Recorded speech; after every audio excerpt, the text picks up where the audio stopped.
दोस्तों utopia academy में एक बार फिर से स्वागत है। इस वीडियो का पहले पार्ट में हमने जो बाकी गुरुज़ हैं या फिर भारत में जो गुरु कल्चर है इसमें हमने एक बेसिक आलोचना की। इस एपिसोड मतलब पार्ट 2 जो है इसमें हम कोशिश करेंगे कि आचार्य प्रशांत के जो मत हैं, जो विचार हैं उनको ठीक से जाँचा-परखा जाए और उसमें एक आलोचना रख पाएँ हम। तो इस पार्ट को देखने से पहले पार्ट 1 ज़रूर देखिएगा, उसके बाद इस पार्ट पे आइएगा। तो पहले रुद्र जी और अर्पित भैया से ये पूछना चाहूँगा कि पहले तो अर्पित भैया से कि अ, आचार्य जी के बस हमने पुनर्जन्म का जो कांसेप्ट था पिछले पार्ट में हमने कवर किया था। इस पार्ट में किस हिस्से से शुरू करना चाहेंगे आप?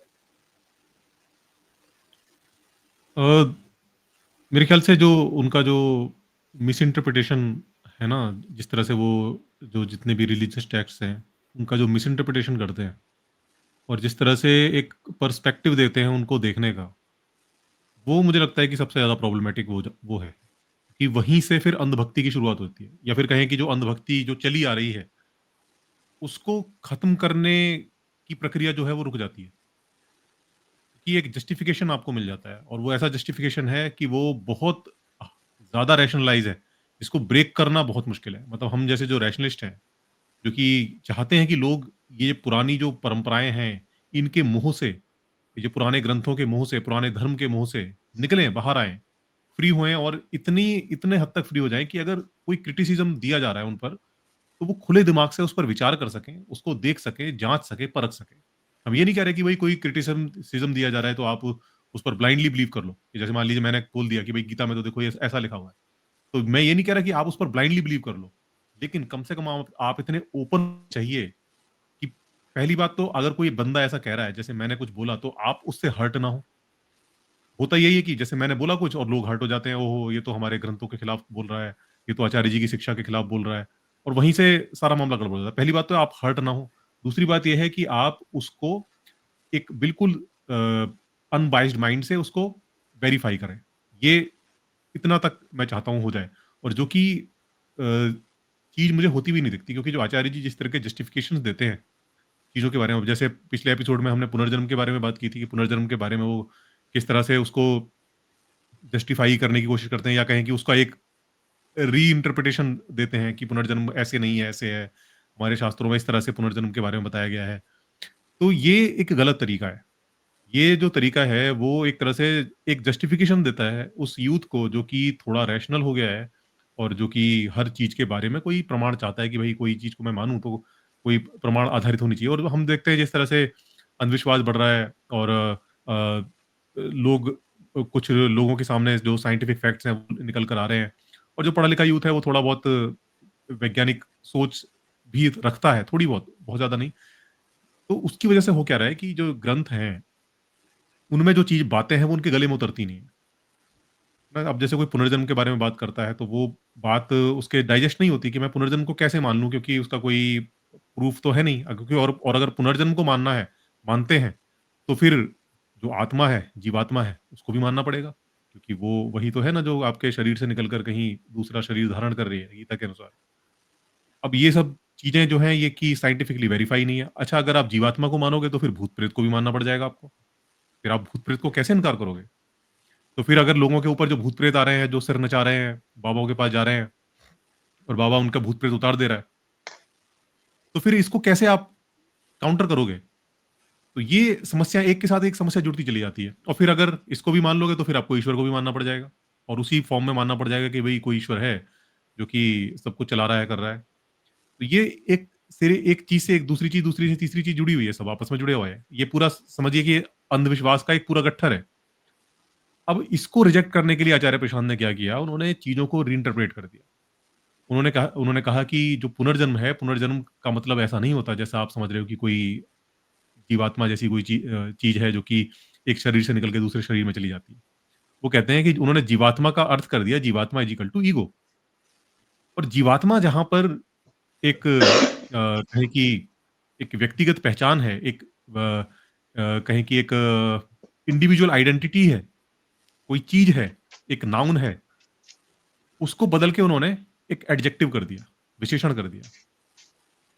और वो कह रहे हैं कि ये जो ईगो है, जो कि एक विशेषण है, वो बार-बार जन्म लेती रहती है।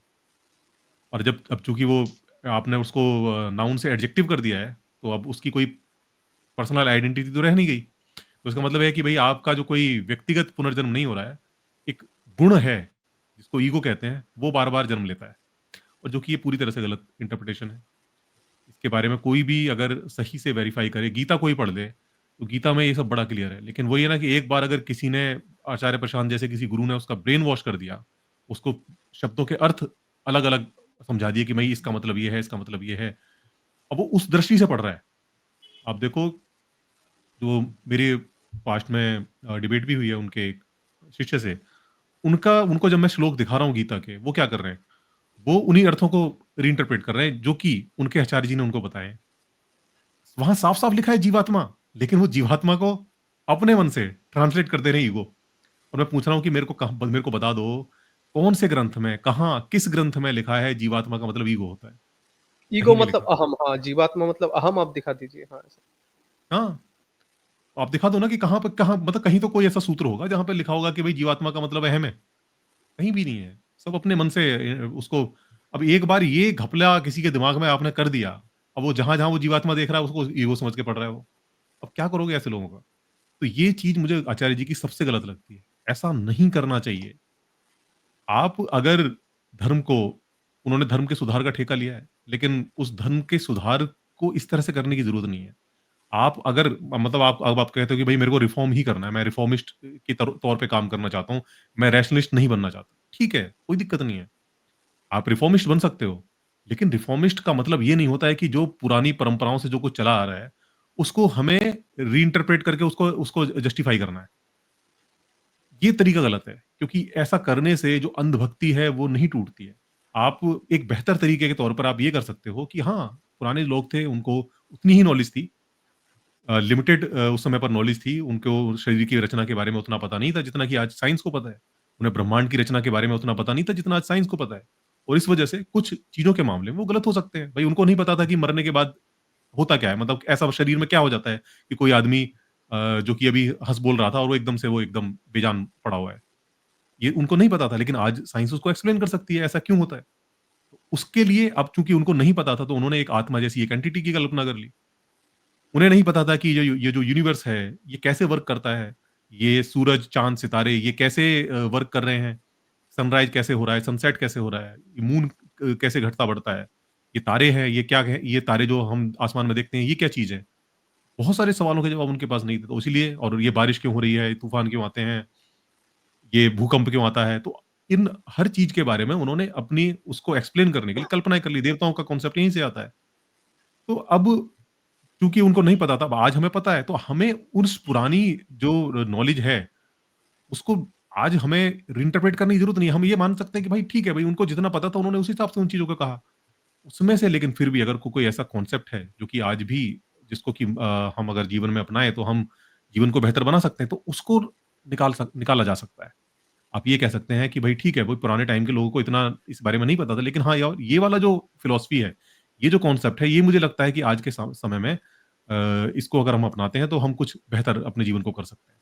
इस तरह से अगर जब वो रखेंगे, तो इससे क्या होगा कि एक व्यक्ति जिसकी एक आस्था है, बिल्कुल आस्था में अंधा है वो उस धर्म की, उसको रीथिंक करने का मौका मिलेगा।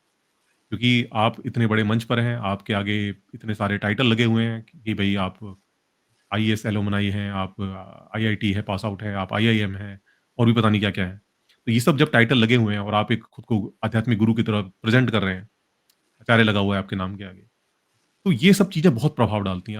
आप इस सब के साथ, इस सब तामझाम के साथ आपका जो हर शब्द होता है, वो बहुत प्रभाव डालने वाला होता है, एक आम आदमी के ऊपर। क्योंकि आम आदमी सोचता है कि यार ये कोई विशिष्ट व्यक्ति है जो कि इस बात को कह रहा है, हमें इसकी बात माननी चाहिए।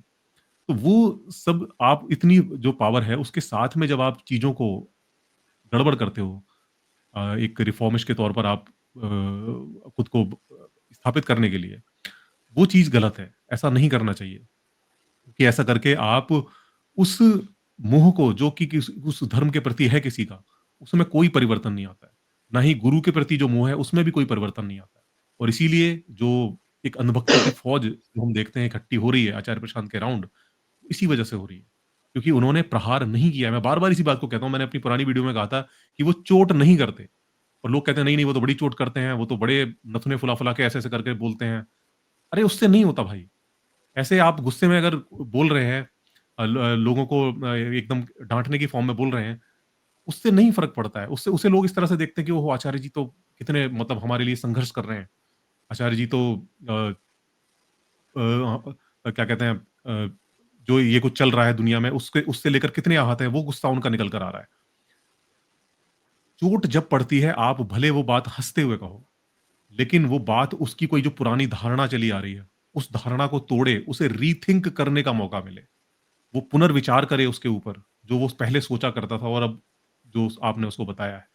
और वो जो पुनर्विचार वाला जो कॉन्सेप्ट है ना, वो ऐसा हो, ऐसा ऐसा ना हो कि वो आप रीइंटरप्रेट कर दो। आप ये कहने लगो कि हनुमान जी ने जो सूरज निगला था, वो उसका आप एक वेदांतिक अर्थ देने की कोशिश करो, कि सूरज निकलने का मतलब होता है प्रकृति को जीतना। ऐसा ऐसा नहीं, ऐसा करने से वो उसका कोई उसकी धारणा टूटेगी नहीं। उसके मन में सिर्फ़ इतना आएगा कि ओहो! आज तक तो हम इस दोहे का अर्थ गलत ही समझते आए। आचार्य जी हैं जिन्होंने हमें सही अर्थ से परिचय कराया। इतना ही परिवर्तन आएगा, उसकी अंधभक्ति नहीं टूटेगी। उसको अंधभक्ति को टूटने के लिए ज़रूरी है हम कहें कि भई ये जो लोगों ने पहले ये मान्यताएँ बना रखी थी, ये वाक़ई में गलत थी। उनको नहीं पता था इस बारे में इसलिए वो ऐसी बातें किया करते थे। ये जब आप कहोगे, तब उसको पता चलेगा कि अच्छा, अब आप कहते ये हो कि जो भी पुराने जो लोग थे, उन्होंने जो जिस तरह से धर्म का स्वरूप रखा हिंदू धर्म का, वो स्वरूप जो था वो बहुत सही था। उन्होंने बहुत सोच समझ कर चीज़ों को रखा और वो एक अच्छा धर्म जो है लोगों को देना चाहते थे। और लेकिन हुआ क्या बाद में वो जो है उसमें मिलावट होती चली गई और लोगों ने उस हिसाब से फिर वो लोक पद्धतियाँ, लोक धर्म उसमें मिक्स होता चला गया और वो पूरा जो है डिस्टॉर्ट हो गया। ये गलत है।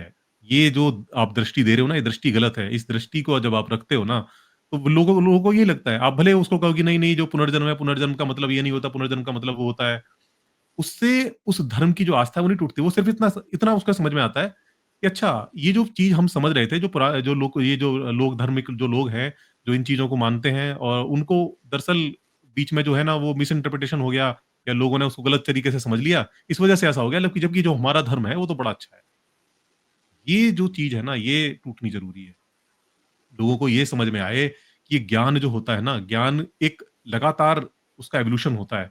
वो एक लगातार उसका एक विकास की प्रक्रिया है। वो समय के साथ बदलता रहता है, समय के साथ और ज़्यादा इम्प्रूव होता रहता है और ज़्यादा परिष्कृत होता रहता है। ये समझना ज़रूरी है, ना कि हमारे जो पुरखे थे, वो तो बड़े महान थे। हमारा जो धर्म था, वो तो बड़ा महान था। उन्होंने जो बातें कही, वो तो कालातीत हैं। ये बेवकूफ़ी, ये जो मूर्खता है ना, इस मूर्खता का भूत उतरना बहुत ज़रूरी है और ख़ास तौर पर भारतीय लोगों के अंदर से। हम तो ये हैं, हम तो वो हैं, हम तो विश्वगुरु हैं। दुनिया में आप खुद को कुछ भी मानते रहो, कोई नहीं मान रहा आपको विश्वगुरु। बहुत आपकी बेइज़्ज़ती भद्द-पिटी पड़ी है दुनिया के अंदर। कोई थूकने को तैयार नहीं है आपके ऊपर। आप मानते रहो खुद को, हम ये हैं, हम वो हैं, हमारे तो ये वो कोई नहीं पूछ रहा आपको। आज भी समय है, जाग जाओ। अपनी गलतियों को स्वीकार कर लो। जिस वजह से आपने इतना कुछ झेला है इतिहास में, वो आपकी यही गलतियाँ हैं जो आज भी कर रहे हो आप। आज भी उनको उससे सबक लेने को राज़ी नहीं हो। आज भी आप वो पतली गली से भागने का रास्ता ढूँढ रहे हो कि किसी तरह से कोई ऐसा हमें रास्ता बता दे कि ये जो हम ढोते हुए चले आ रहे हैं ना इतने सालों का जो कचरा है, ये कोई ना छीन ले हमसे। इसको कोई ऐसे बता दे कि ये जो कचरा नहीं है, ये तो सोना है, जो तुम इतने सालों से ढो के आ रहे हो। वो नहीं करना है। मेरी जो जो डिसएग्रीमेंट है ना आचार्य प्रशांत से बस इतना है कि जो कचरा है उसको बोलो कचरा है ये। उसको रीइंटरप्रेट मत करो। बोलो साफ-साफ बोलो ये कचरा है। इसे उतार के फेंको। जी, जैसे आपने द द धर्मशास्त्र जो हैं उनकी बात में क्या उनके संदर्भ में कहा कि आचार्य प्रशांत कैसे उनको ढोते आ रहे हैं हमारे यहाँ की जिसमें कचरा है। अब मैंने जितना देखा कि आचार्य प्रशांत इतना कहते हैं कभी-कभी कि नहीं हाँ कुछ ग्रंथ हैं जो बहुत अच्छे हैं, कुछ बुरे हैं, तो हमने क्या किया हम जब नकारना चाहे हिंदुत्व को जो जब हम मतलब नकारते-नकारते बच गए ऐसे कुछ कि उन्होंने कहा कि हम उन कचरों को तो फेंक नहीं वाले थे, जैसे डॉक्टर अंबेडकर को ले लीजिए, पर जो अच्छे ग्रंथ थे उनको भी हमने फेंक दिया प्रोसेस में कि जैसे कोलैटरल डैमेज हो गया उन्होंने कहा था। तो वहाँ पे मैंने और अर्पित भाई ने एक सीरीज़ शुरू की है कि जो उपनिषदों वाली, वहाँ वहाँ पे हमने ये दिखाने की कोशिश कर रहे हैं हम कि उपनिषदों में भी कर्मकांड है, वहाँ पे भी जातिवाद है, वहाँ पे भी प्रॉब्लमेटिक बहुत चीज़ें हैं। ऐसा नहीं है कि जो कहते हैं कि उपनिषदों में सब ठीक है, हाँ, वो हम लेंगे, वो उसमें अद्वैतवाद है, वो हम ले लें, बाकी सब ठीक नहीं है। ठीक है, ये पर्सपेक्टिव तो वहाँ धीरे-धीरे हम डिस्कवर करने की कोशिश करेंगे। रुद्र जी, आप इस कन्वर्सेशन को किस रास्ते में लेना चाहेंगे? क्योंकि अर्पित भैया ने तो जो कचरा ढोने की जो बात है कि आचार्य प्रशांत उनको उनका उनका रेफरेंस मतलब देना नहीं छोड़ रहे हैं, जो उनका प्रॉब्लम है सबसे बड़ी। अर्पित जी ने सबसे ज्यादा इंपॉर्टेंट जो चीज पॉइंट आउट किया है वो है री इंटरप्रिटेशन का, मतलब जो जीवात्मा, वो चीज मतलब बहुत ही सीरियस एक चीज है। मतलब जीवात्मा को ऐसे ईगो कह देना या फिर उसे मतलब डिस्टॉर्ट करना, उस चीज को बहुत ही सीरियस चीज है ये। मैं आचार्य प्रशांत के बारे में जो क्रिटिसाइज करूंगा वो थोड़ा सा जनरल है rather than being स्पेसिफिक। जो क्रिटिसिज्म आप अप्लाई कर सकते हो सिर्फ आचार्य प्रशांत के अगेंस्ट में नहीं, बल्कि संदीप महेश्वरी, आचार्य प्रशांत, सदगुरु, कोई भी गुरु है, वो लोग कुछ कॉमन बिलीव्स है उनका, और जो आचार्य प्रशांत के अंदर भी है। तो एक जनरल पॉइंट है उनका जिसको मैं क्रिटिसाइज करना चाहूंगा। सबसे पहला मैं पॉइंट बताता हूँ, नो योरसेल्फ। मतलब आचार्य प्रशांत का अगर कोई भी एक पॉडकास्ट देख लो तो वहां पे ये चीज तो मतलब खुला खुला कहते हैं कि खुद को जानो, खुद को जानने की कोशिश करो, हाँ, दुनिया में क्या रखा है, खुद को जानने की मतलब खुद के अंदर जाओ। मैं इस पॉइंट से बिल्कुल डिसएग्री करता हूँ। खुद को जानो, इसका मतलब ये नहीं कि दुनिया को मत जानो। rather than knowing just yourself, I believe that जैसे Orhan Pamuk 2006 Nobel prize winner from Turkish novelist, उनका एक बहुत ही अच्छा लाइन है, मैं उसमें ज्यादा बिलीव करता हूँ rather than इन आचार्य प्रशांत। वो कहते हैं कि to know the world you have to know yourself, and to know yourself you have to know the world, because we are as a subject the very part of the world. मतलब अगर मैं खुद को जानने की कोशिश करूं तो मेरा जो क्वालिटी से, मैं कहाँ से हूँ, मैं क्या करता हूँ, कैसे मेरे अंदर ये इमोशनल इम्प्रिंट्स आया है, ये बिहेवियरल पैटर्न्स आया है, तो मैं ढूंढते ढूंढते जाऊंगा अपना मतलब एक हिस्टोरिकल पीरियड पर। मैंने इस साल में जन्म लिया था, इस सोसाइटी में जन्म लिया था, फिर मेरे साथ ये हुआ, लेकिन वो सोसाइटी ऐसा क्यों था, फिर उस सोसाइटी का जो क्वालिटीज मतलब हिस्टोरिकल जो कंडीशन से, इतिहास का जो कंडीशन से, वो मेरे थ्रू, मेरे बिहेवियर के थ्रू मतलब निकलता है। ओके, तो मैं अगर खुद को जानने की डीपर लेवल पे जाऊं तो मैं एक्चुअल में सोसाइटी को, पूरे वर्ल्ड को पाऊंगा। तो I can not understand my self without knowing the world. Similarly अगर मैं दुनिया को जानने की कोशिश करूंगा तो दुनिया को जानते जानते मैं उसके अंदर खुद का रिफ्लेक्शन ही देख पाऊंगा। We can not understand the world completely without knowing ourselves. तो ये दोनों चीज साथ में पॉसिबल है, या फिर दोनों चीज एक दूसरे के अलावा नहीं पॉसिबल है। तो know yourself is a bullshit idea. To know yourself you have to know the world, and to know the world you have to know yourself. और ये जो हैव टू है ये सबसे ज्यादा इंपॉर्टेंट है।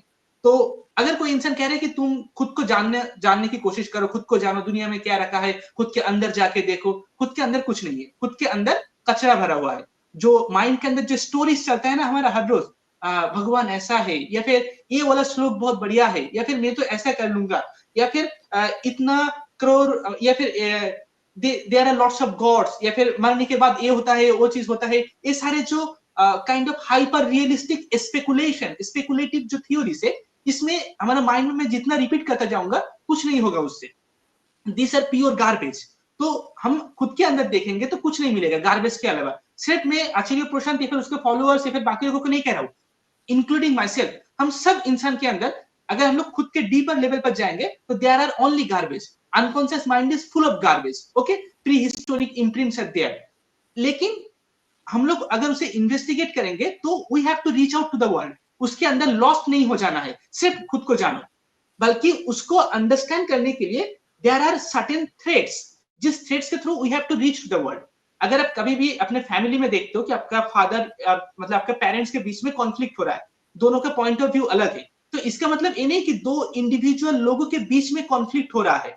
ओके, इसका मतलब ये है कि दोनों के अंदर कुछ ऐसा हिस्टोरिकल कंडीशन क्रिएट हुआ है जो वो दो इंडिविजुअल के थ्रू कॉन्फ्लिक्ट को अपीयर हो रहा है, और वो सारे हिस्टोरिकल जो कंडीशन है वो सालों साल तक उनके अंदर क्रिएट हुआ है, और उस चीज को हम लोग सॉल्व कर सकते हैं बाय रीट्रेसिंग, मतलब उसको मतलब उसके बैकग्राउंड में जाने की, उसके रूट्स ढूंढने की कोशिश करके, कैसे हिस्टोरी में उसके अंदर हिस्टोरिकली उसके अंदर उस पर्टिकुलर इंसान के अंदर वो चीज क्रिएट हुआ है।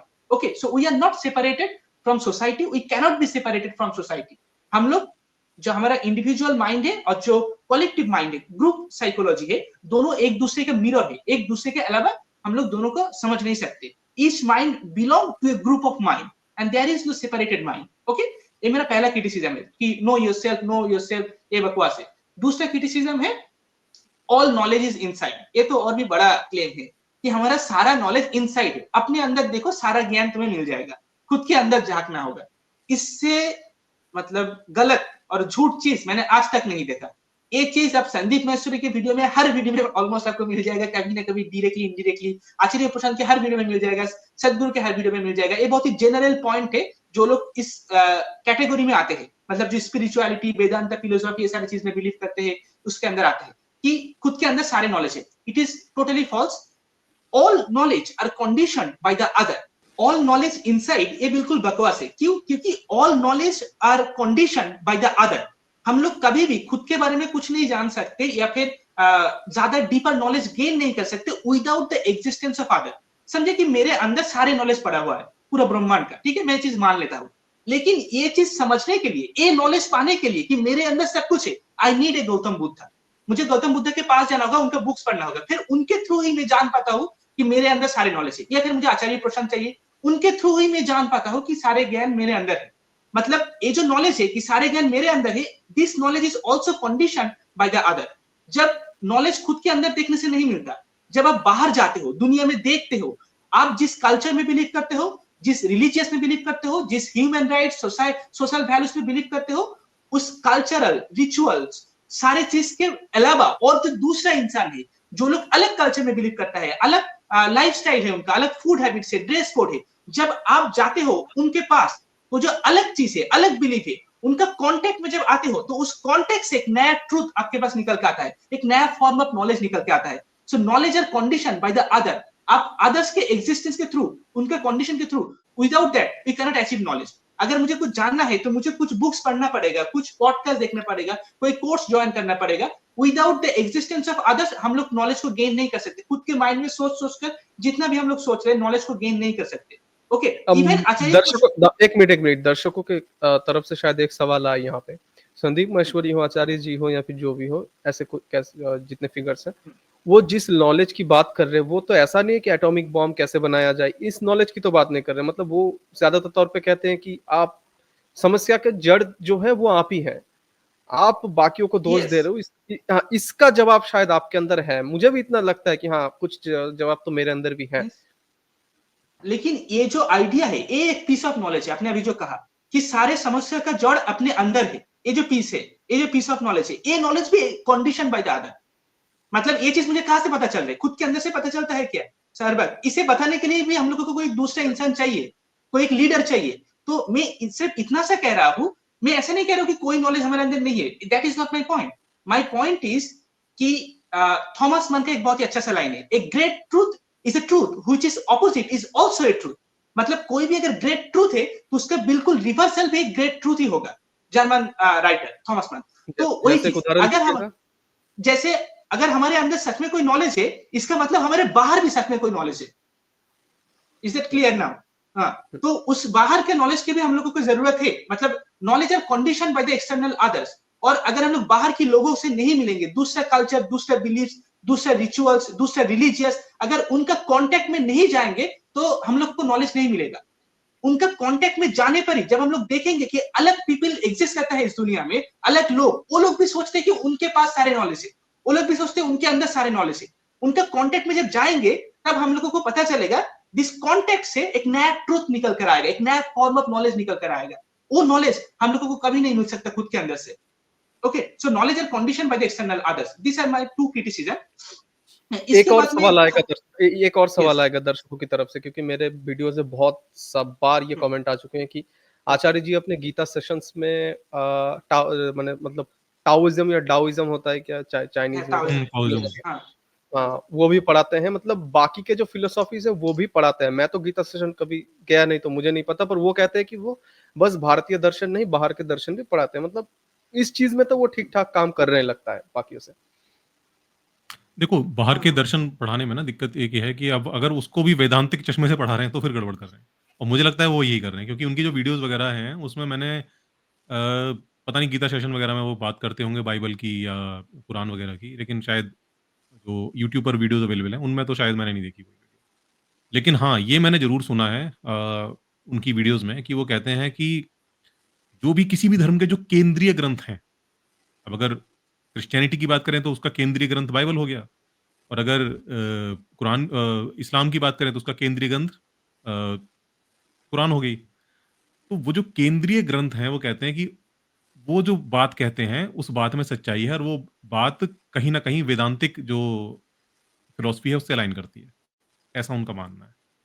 और वो फिर अगर ऐसा वो मानते हैं उसके बारे में, बाकी धर्मों के बारे में, तो मुझे पूरी तरह से ये संदेह है, या संदेह कहें कि एक तरह से मैं श्योर ही हूँ इस बारे में कि वो अदर जो फिलॉसफीज़ हैं, उनको भी वेदांतिक चश्मे से ही पढ़ाते होंगे। अच्छा से यहाँ से एक सवाल आता है उनके मोटिव पे कि जैसे कि जब धर्म शब्द हम सुनते हैं, तो ये ख्याल हमारे अंदर आता है कि मुझे लगता अब ये आप दोनों से मेरा सवाल है कि सिर्फ भारतीय लोगों में या फिर सारे विश्व में, कि जब धर्म का नाम सुनते हैं ना, हम यहाँ पे देखते हैं कि सब कहते हैं अरे सारे धर्मों का उद्देश्य ठीक ठाक है, हम ही भटक गए हैं। मतलब हम क्या अभी भी वो धर्म शब्द का इस्तेमाल ड्यूटी के लिए करते हैं, जो कि हम वेस्टर्न कंटेक्स्ट नहीं समझते कि वो धर्म का मतलब उनका एक पंथ है अलग, वो नहीं समझती, या फिर बाहर के लोग भी ऐसा ही कहते हैं कि नहीं नहीं सारे धर्मों का जो उद्देश्य है वो तो सही है, बस थोड़ी इधर उधर हो जाती है। ये वो है ना, यूनिवर्सल एक्सक्यूज़ है ये। कोई भी कुछ भी करता है, किसी भी धर्म का व्यक्ति कुछ भी गलत काम करे, तो वो यही कहा जाता है कि नहीं, नहीं, हमारा धर्म ऐसी शिक्षा नहीं देता, हमारा धर्म तो बड़ी अच्छी शिक्षा देता है, ये तो जो है भटक गए लोग। या फिर जो है अगर अ, कोई मतलब समाज अगर पिछड़ा है या कुछ ऐसे समस्याओं में उलझा हुआ है, तो उसका कारण कभी भी कोई धर्म को नहीं बताएगा कि धर्म की वजह से ऐसा हो रहा है। वो ये कहेंगे कि इन्होंने धर्म के वास्तविक अर्थ को नहीं समझा। इसे कहते हैं नो ट्रू स्कॉटमैन फैलेसी, कि आप कुछ भी दिखा दो, नहीं, नहीं, ये सच्चा धर्म नहीं है। सच्चा धर्म तो ये है। एक आदर्श छवि जो कि आपको कहीं नहीं दिख रही वो बस आदर्शों में ही है आपके। वो उसका दोष कभी भी नहीं लेंगे। मुस्लिम्स हैं कई बार उनकी जैसे आपस में बातचीत होती है तो वही बड़ी दिक्कतें हैं और हमारा समाज ऐसे वैसे ये हो रहा है वो हो रहा है। उसके बाद में अपना आपस में डिस्कस करेंगे। उसके बाद में फिर जाके निष्कर्ष जो उनका निकल कर आता है, वो निष्कर्ष ये निकल कर आता है, हमें कुरान के करीब जाना होगा। अगर हिंदू होंगे तो हमें वेदों के करीब जाना होगा। हम भटक गए हैं। वो जो वहाबी आंदोलन था ना, वो तो वही यही था ना कि हमें अरबी जो इस्लाम है उसके और पास जाना है। इस्लाम तो मतलब जो फैला उसके बाद थोड़ा भटक गया अपने पथ से। ठीक है। हाँ, हाँ। रुद्र जी, इस बारे में आपका क्या कहना है? ये तो बहुत ही मतलब इम्पोर्टेंट पॉइंट है।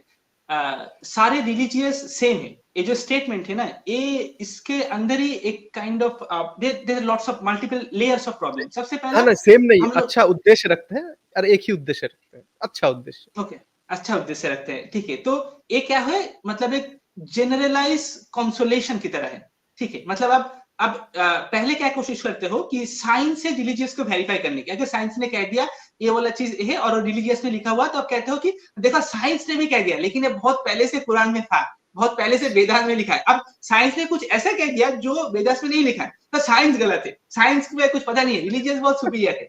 तो हम लोग साइंस से जस्टिफिकेशन ले रहे हैं रिलीजियस का, लेकिन जब साइंस कुछ अलग कह रहे हैं तो जस्टिफिकेशन तब तो साइंस ही गलत। और उस गैप को फिलअप करने के लिए जब साइंस से जस्टिफिकेशन नहीं मिल रहा, तो हम लोग रिलीजियस के इन बिटवीन जस्टिफिकेशन लेते हैं कि ओ बाकी सारे रिलीजियस और हमारा रिलीजियस भी मेन पॉइंट तो सेम ही है। अब दूसरा रिलीजियस से जस्टिफिकेशन, अब जब कोई अलग चीज कहेंगे दूसरा रिलीजियस, तब कहेंगे नहीं वो वाला रिलीजियस तो गलत है, उसमें तो बुरा चीज लिखा हुआ है, वो लोग तो अलग है, ठीक है, ये सारी चीज। तब देखे हम लोग जस्टिफिकेशन कहां से लेंगे, साइंस से। मतलब हम लोग जस्टिफिकेशन साइंस से या फिर दूसरे रिलीजियस से नहीं ले रहे। एक्चुअल में हम लोग कॉन्स्टेंटली पर्टिकुलर उस रिलीजियस को जस्टिफाई कर रहे हैं थ्रू मीडिएटिंग थ्रू साइंस और either through some other religious. लेकिन हमको सिर्फ उस ईगो को पकड़ कर ही रखना है, ठीक है। कभी कभार हम लोग इधर से जस्टिफिकेशन लेते हैं, कभी कभार उधर से लेते हैं। जब इधर थोड़ा सा हल्का पड़ जाता है तो उधर से, उधर हल्का पड़ जाता है तो इधर से। एक काम चलाने का एक धंधा है, इसके अलावा कुछ नहीं, ठीक है। तो ये इसको तो पॉइंट बड़ा तगड़ा, ये पॉइंट बड़ा तगड़ा लगा। आप क्रिटिसिज्म, हम वापस चलते हैं आचार्य प्रशांत की। हाँ, ओके। तो आचार्य प्रशांत का और एक मैं बहुत ही इंपॉर्टेंट क्रिटिसिज्म देना चाहता हूँ, जो सिर्फ आचार्य प्रशांत का नहीं, ये और भी ज्यादा जनरल है और भी ज्यादा फंडामेंटल है। ठीक है, और इस क्रिटिसिज्म के थ्रू हम लोग बहुत कुछ जान सकते हैं इसके थ्रू, मुझे लगता है। मैं पर्सनली कोई भी एग्जिस्टेंशियल क्राइसिस का सॉल्यूशन में बिलीव नहीं करता। अगर आप लाइफ को इंट्रोस्पेक्ट करना चाहते हो कि मैं क्यों हूं, मैं कहां से आया हूं, और ये सारी चीज दुनिया क्यों है, क्यों ये दुनिया एग्जिस्ट करती है, क्यों इतना सारा human beings, what we are doing on earth. अब रोड पर, सड़क पर चले जाओ, दिल्ली में, मुंबई में, बेंगलोर में चले जाओ, तो अगर सड़कों में देखोगे बहुत सारे लोग इधर उधर जा रहे हैं, काम कर रहे हैं, ऑफिस में जा रहा है, कोई डेट कर रहा है, ये सारी चीज चल रहा है। Why we are doing all this thing, and what we are actually doing, what does it mean to be on the surface of earth? इस सवाल का अगर हम लोग आंसर ढूंढने की कोशिश करते हैं, तो एक थ्रेड या फिर एक पाथ जाता है जो रिलीजियस की तरफ, स्पिरिचुअलिटी की तरफ, जो एक आइडियल पाथ की तरह है, जिसे एक सुपर ईगो आइडियल हम लोग कह सकते हैं, जहां पर ये चीज कहा जाता है कि एग्जिस्टेंशियल क्राइसिस तक हम लोग पहुंचते हैं, मतलब एक एग्जिस्टेंशियल गैप है, we are not being loved enough, ये जिंदगी तुच्छ है, ये जिंदगी इनसिग्निफिकेंट है, we are mortal beings. Okay, तो डेथ, डिजीज या फिर जो फंडामेंटल जो प्रॉब्लम्स है, क्राइसिस है ह्यूमन बीइंग का, वो एग्जिस्टेंशियल लेवल पर उस लाइफ फॉर्म का जो क्राइसिस है एज ए सेंटिएंट बीइंग, तो हम लोग उसे देख सकते हैं। बाकी सारे animals, they are in existential crisis, they are in the mercy of existence, लेकिन वो लोगों को पता नहीं है कि वो लोग एग्जिस्टेंस का एक क्राइसिस के अंदर है, उनका लाइफ अनसर्टेन है, कोई किसी भी टाइम पर वो लोग मर सकते हैं, उनका पीड़ा है, उनको पता नहीं है, उनका सफरिंग में है, लेकिन वो देख नहीं सकते। ह्यूमन बींग्स के अंदर भी ऐसे ह्यूमन बींग्स है जो सफर करते हैं, लेकिन अनकॉन्शियसली करते हैं। लेकिन कुछ ह्यूमन बींग्स है हम लोग, या फिर कभी कभार सारे ह्यूमन बींग्स ही हम हमारा सफरिंग को इनकाउंटर या फिर कॉन्फ्रंट कर सकते हैं, हम लोगों को जान सकते हैं कि we are in suffering, we are in pain, और उस पेन और सफरिंग को इन्वेस्टिगेट करते हुए हम लोग जो एग्जिस्टेंशियल गैप पर पहुंचते हैं, तब जाके आता है रिलीजियस, तब जाके आता है आचार्य प्रशांत, गौतम बुद्धा या फिर जय कृष्णमूर्ति, सारे उस गैप को फिल अप करने के लिए एक कोई डिवाइन चीज, एक कोई स्पिरिचुअल चीज, कोई एक रिचुअल, कोई मेडिटेशन टेक्निक हो सकता है, या फिर कोई वेदास हो सकते हैं, गीता, रामायण, महाभारत, या फिर कुरान, बाइबल, ये सारे टेक्स्ट, या फिर कुछ श्लोकास हो सकता है, जिसके थ्रू हम लोग उस गैप को फिल अप करने की कोशिश करते हैं। फिल अप करने के थ्रू हम लोग एक कोहेरेंट एग्जिस्टेंस बनाने की कोशिश करते हैं। पूरा एग्जिस्टेंस है, उसके अंदर कुछ गैप से, उस गैप से मतलब उस वजह से हम लोग डिस्टर्ब है, not being loved enough. We are mortal, we are uncertain, there are lots of disease, problems, crisis, suffering, pain, death, unethical things. लेकिन मैं इस चीज में बिलीव नहीं करता कि उस गैप को फिल अप करने की जरूरत है। We can use the very existence of gap not like against of ourselves but in favor of ourselves. उस गैप को क्रिश्चियनिटी के थ्रू, इस्लाम के थ्रू, या फिर वेदास के थ्रू फिल अप करने की वजह से हम लोग उस गैप को ओपन रख सकते हैं। इनफैक्ट साइंस के थ्रू भी उस गैप को फिल अप करने की जरूरत नहीं है। इनफैक्ट आर्ट या फिर क्रिएटिविटी के थ्रू भी उस गैप को फिल अप करने की जरूरत नहीं है। उस गैप को हम लोग ओपन ही छोड़ना चाहिए, और उस गैप को यूज करना चाहिए as a generative point for new ideas, a new piece of knowledge, एक नया क्रिएटिविटी के लिए, और फिर उसको छोड़ देना है, फिर उस गैप को दोबारा यूज करना है एज ए जेनरेटिव पॉइंट, क्योंकि उस गैप जब तक एग्जिस्ट करेगा तब तक हम लोग नया चीज को क्रिएट कर पाएंगे, तब तक हम लोग कुछ नया नॉलेज को एक्सपीरियंस कर पाएंगे, नया चीज को एडवेंचर कर पाएंगे। लेकिन जिस मोमेंट पर हम लोग उस गैप को फिल अप कर दिया, हम लोग वो नहीं कर पाएंगे। अगर हम लोग फॉर एग्जाम्पल लियो टॉल्स्टॉय का एग्जाम्पल लेते हैं, रशियन नॉवेलिस्ट, अगर उनका बुक सब पढ़ते हो, उनका शॉर्ट स्टोरी सब पढ़ते हो, तो it is kind of a spiritualized novel, kind of stories are try to spiritualize it. बहुत सारे लोगों का एक गलत फहमी है कि नॉवेल्स, लिटरेचर में स्पिरिचुअलिटी नहीं रहता है, वो बहुत ही सुपरफिशियल गलत फहमी है, मतलब वो बहुत ही ट्रिवियल गलत फहमी है, उससे बाहर निकलना है। ओके, अगर हम लोग टॉल्स्टॉय का नॉवेल देखेंगे तो उसके अंदर बहुत सारे डिवाइन चीज है, लेकिन टॉल्स्टॉय के नॉवेल में एक प्रॉब्लम है एक, कि वो उस एग्जिस्टेंशियल गैप को फिल अप करने की कोशिश करते हैं थ्रू स्टोरीज, नॉवेल्स के थ्रू एक डिवाइन हार्मोनी को रिप्रेजेंट करता है, और क्रिश्चियनिटी को इनडायरेक्टली सपोर्ट करने की कोशिश करता है। ठीक है, लेकिन टॉल्स्टॉय का नॉवेल को भी हम लोग इस पॉइंट ऑफ व्यू से क्रिटिसाइज कर सकते हैं, जिस पॉइंट ऑफ व्यू से हम लोग आचार्य प्रशांत, संदीप माहेश्वरी और जो भी सदगुरुस और जय कृष्णमूर्ति जो भी है उनको क्रिटिसाइज कर रहे हैं। इस गैप को ओपन छोड़ना है और उसको एज ए जेनरेटिव पॉइंट हमारा आर्ट को और एनरिच करने के लिए we can use that thing. That is my most fundamental criticism against all form of spiritual literature और wisdom literature. I think that is the most crucial point to understand about spiritual literature. जी, जीवन का उद्देश्य जिसमें फंसे पड़े हैं हम, तो एक क्रिटिसिज्म में संदीप माहेश्वरी जी के मुंह से लाना चाहूंगा। उन्होंने एक बार कहा था कि आचार्य प्रशांत जो कर रहे हैं कि लोगों को बता रहे हैं कि बच्चे पैदा ना करो, परिवार तो है नहीं है, शादी करनी है, अरे क्यों करनी है, कभी किसी के रास्ते में अगर कोई मिल जाए अच्छा मुसाफिर, मुसाफिर क्या कहते हैं, कि हमसफ़र तो उसे अपनाना है, उसके बाद शादी ठीक है, पर शादी के तलाश में नहीं जाना है। ठीक है, ये सब बोल के अब संदीप माहेश्वरी जी बोल रहे हैं, अब क्या करना है? मेरे सेशंस अटेंड करने हैं, सामने बैठो, सुनो। ये संदीप माहेश्वरी ने अपने एक वीडियो में कहा था, उसके बाद डिलीट कर दी थी। बाकी मतलब वीडियो तो है, बहुत लोगों ने डाउनलोड कर ली थी, अभी भी यूट्यूब में आप ढूँढेंगे तो मिल जाएगी आपको। तो मेरा भी ये भी सवाल रहता है कि आचार्य प्रशांत जो कहते हैं हम शादी हम ना करें, हम बच्चे देखिए बच्चे कम पैदा करना एक चीज़ होती है और बच्चे ना पैदा करना, ठीक है, एक और चीज़ होती है। तो इस चीज़ को हम कैसे देखते हैं? अर्पित भाई आप पहले बताइएगा, रुद्र जी आप एक बार लैपटॉप चेक कीजिएगा, नोटिफ़िकेशन आ रहा है बाद में। मे जी, मे ओके, मेरे भी पहले तो जो हाँ, हाँ, रुद्र जी हाँ, ने जो बताइए। बात की है, मैं उस पर थोड़ा-सा अपना हुँ, कुछ पॉइंट रखना चाहूँगा कि ये जो है ना वाक़ई में जो एक्जिस्टेंशियल क्राइसिस है, जो एक्जिस्टेंस के बारे में जो हमारे मन में जो सवाल होते हैं कि भई मैं क्यों आ गया? मैं कहाँ से आ गया? ये जीवन का कुछ तो अर्थ होना चाहिए। मैं ये मतलब दुनिया क्यों है? ये ज़िंदगी का क्या मतलब है? ये जो सवाल हैं, इस सवालों को जो जब उठते हैं ना हमारे अंदर तो कहीं न कहीं एक हम एक चीज़ मानकर चलते हैं और वो चीज़ ये है कि इस जीवन का कुछ ना कुछ अर्थ होना ही चाहिए। मैं अगर दुनिया में आया हूँ, तो ये किसी न किसी ग्रैंड स्कीम का हिस्सा होना ही चाहिए और या फिर जो कुछ भी अर्थ है इस एक्जिस्टेंस का, या तो पहले तो कोई एक्जिस्टेंस का कोई अर्थ होना ही चाहिए और फिर वो अर्थ जो है मुझे समझ में भी आना चाहिए। ये हम मानकर चलते हैं। उसके बाद हमारी आगे की जो है चीज़ें शुरू होती हैं। और मैं कहता हूँ कि ऐसा आप क्यों मानते हो? आप ऐसा क्यों मानते हो कि जो कुछ अगर हुआ है वो किसी ग्रैंड प्लान का ही हिस्सा है? आपका इस दुनिया में आना किसी प्लान का हिस्सा है? ऐसा क्यों मानते हो? एक्सीडेंट भी तो हो सकता है। और जस्ट एक यूनिवर्स हम देखें एक तो काइंड ऑफ क्यूओस ही है, जो कि मतलब चल रहा है पता नहीं कितने बिलियन ईयर से चले जा रहा है और वो आपका आना और जितने भी जो आप देखो कि धरती पर कितने billions of billions living organism थे जो कि एग्जिस्ट करते थे, अब आज नहीं है वो और ऐसे एक्सटिंक्ट होते रहे और जाने कितने हर दिन पैदा होते हैं, जाने कितने हर दिन मरते हैं।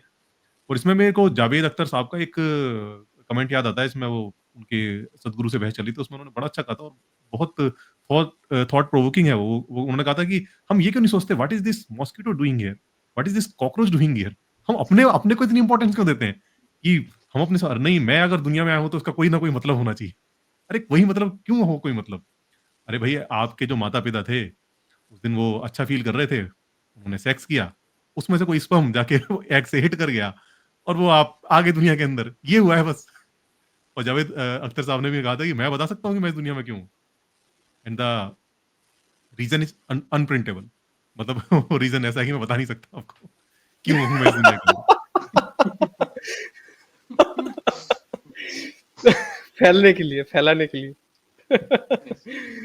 जी। तो मुझे तो मतलब इस तरह से क्यों नहीं सोचते आप? आप ये क्यों और अच्छा ये जब चीज़ें आती हैं दिमाग में और ज़ाहिर-सी बात है कि हमारे दिमाग में ख़ास तौर पर आती हैं क्योंकि हम एक कहें कि हमारा ब्रेन जो है इस डेवलप हो गया है, हम पूरी तर्क शक्ति आ गई हमारे अंदर, तो हम इस चीज़ को सोचते हैं कि हम क्यों आ गए दुनिया के अंदर। और उसके साथ हम खुद को सोच रहे थे कि हम बहुत इम्पोर्टेंट हैं, शायद पूरा जो ब्रह्मांड है वो हमें ही सोच कर केंद्र में रखकर रचा गया है।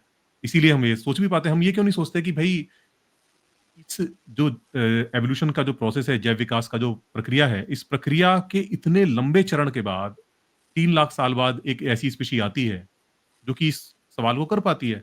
इतने पीछे जो जो घपला हुआ उसका क्या मतलब था? क्यों डायनासोर खत्म हो गए? क्यों इतने सारी जो स्पीशीज़ थी वो खत्म हो गई?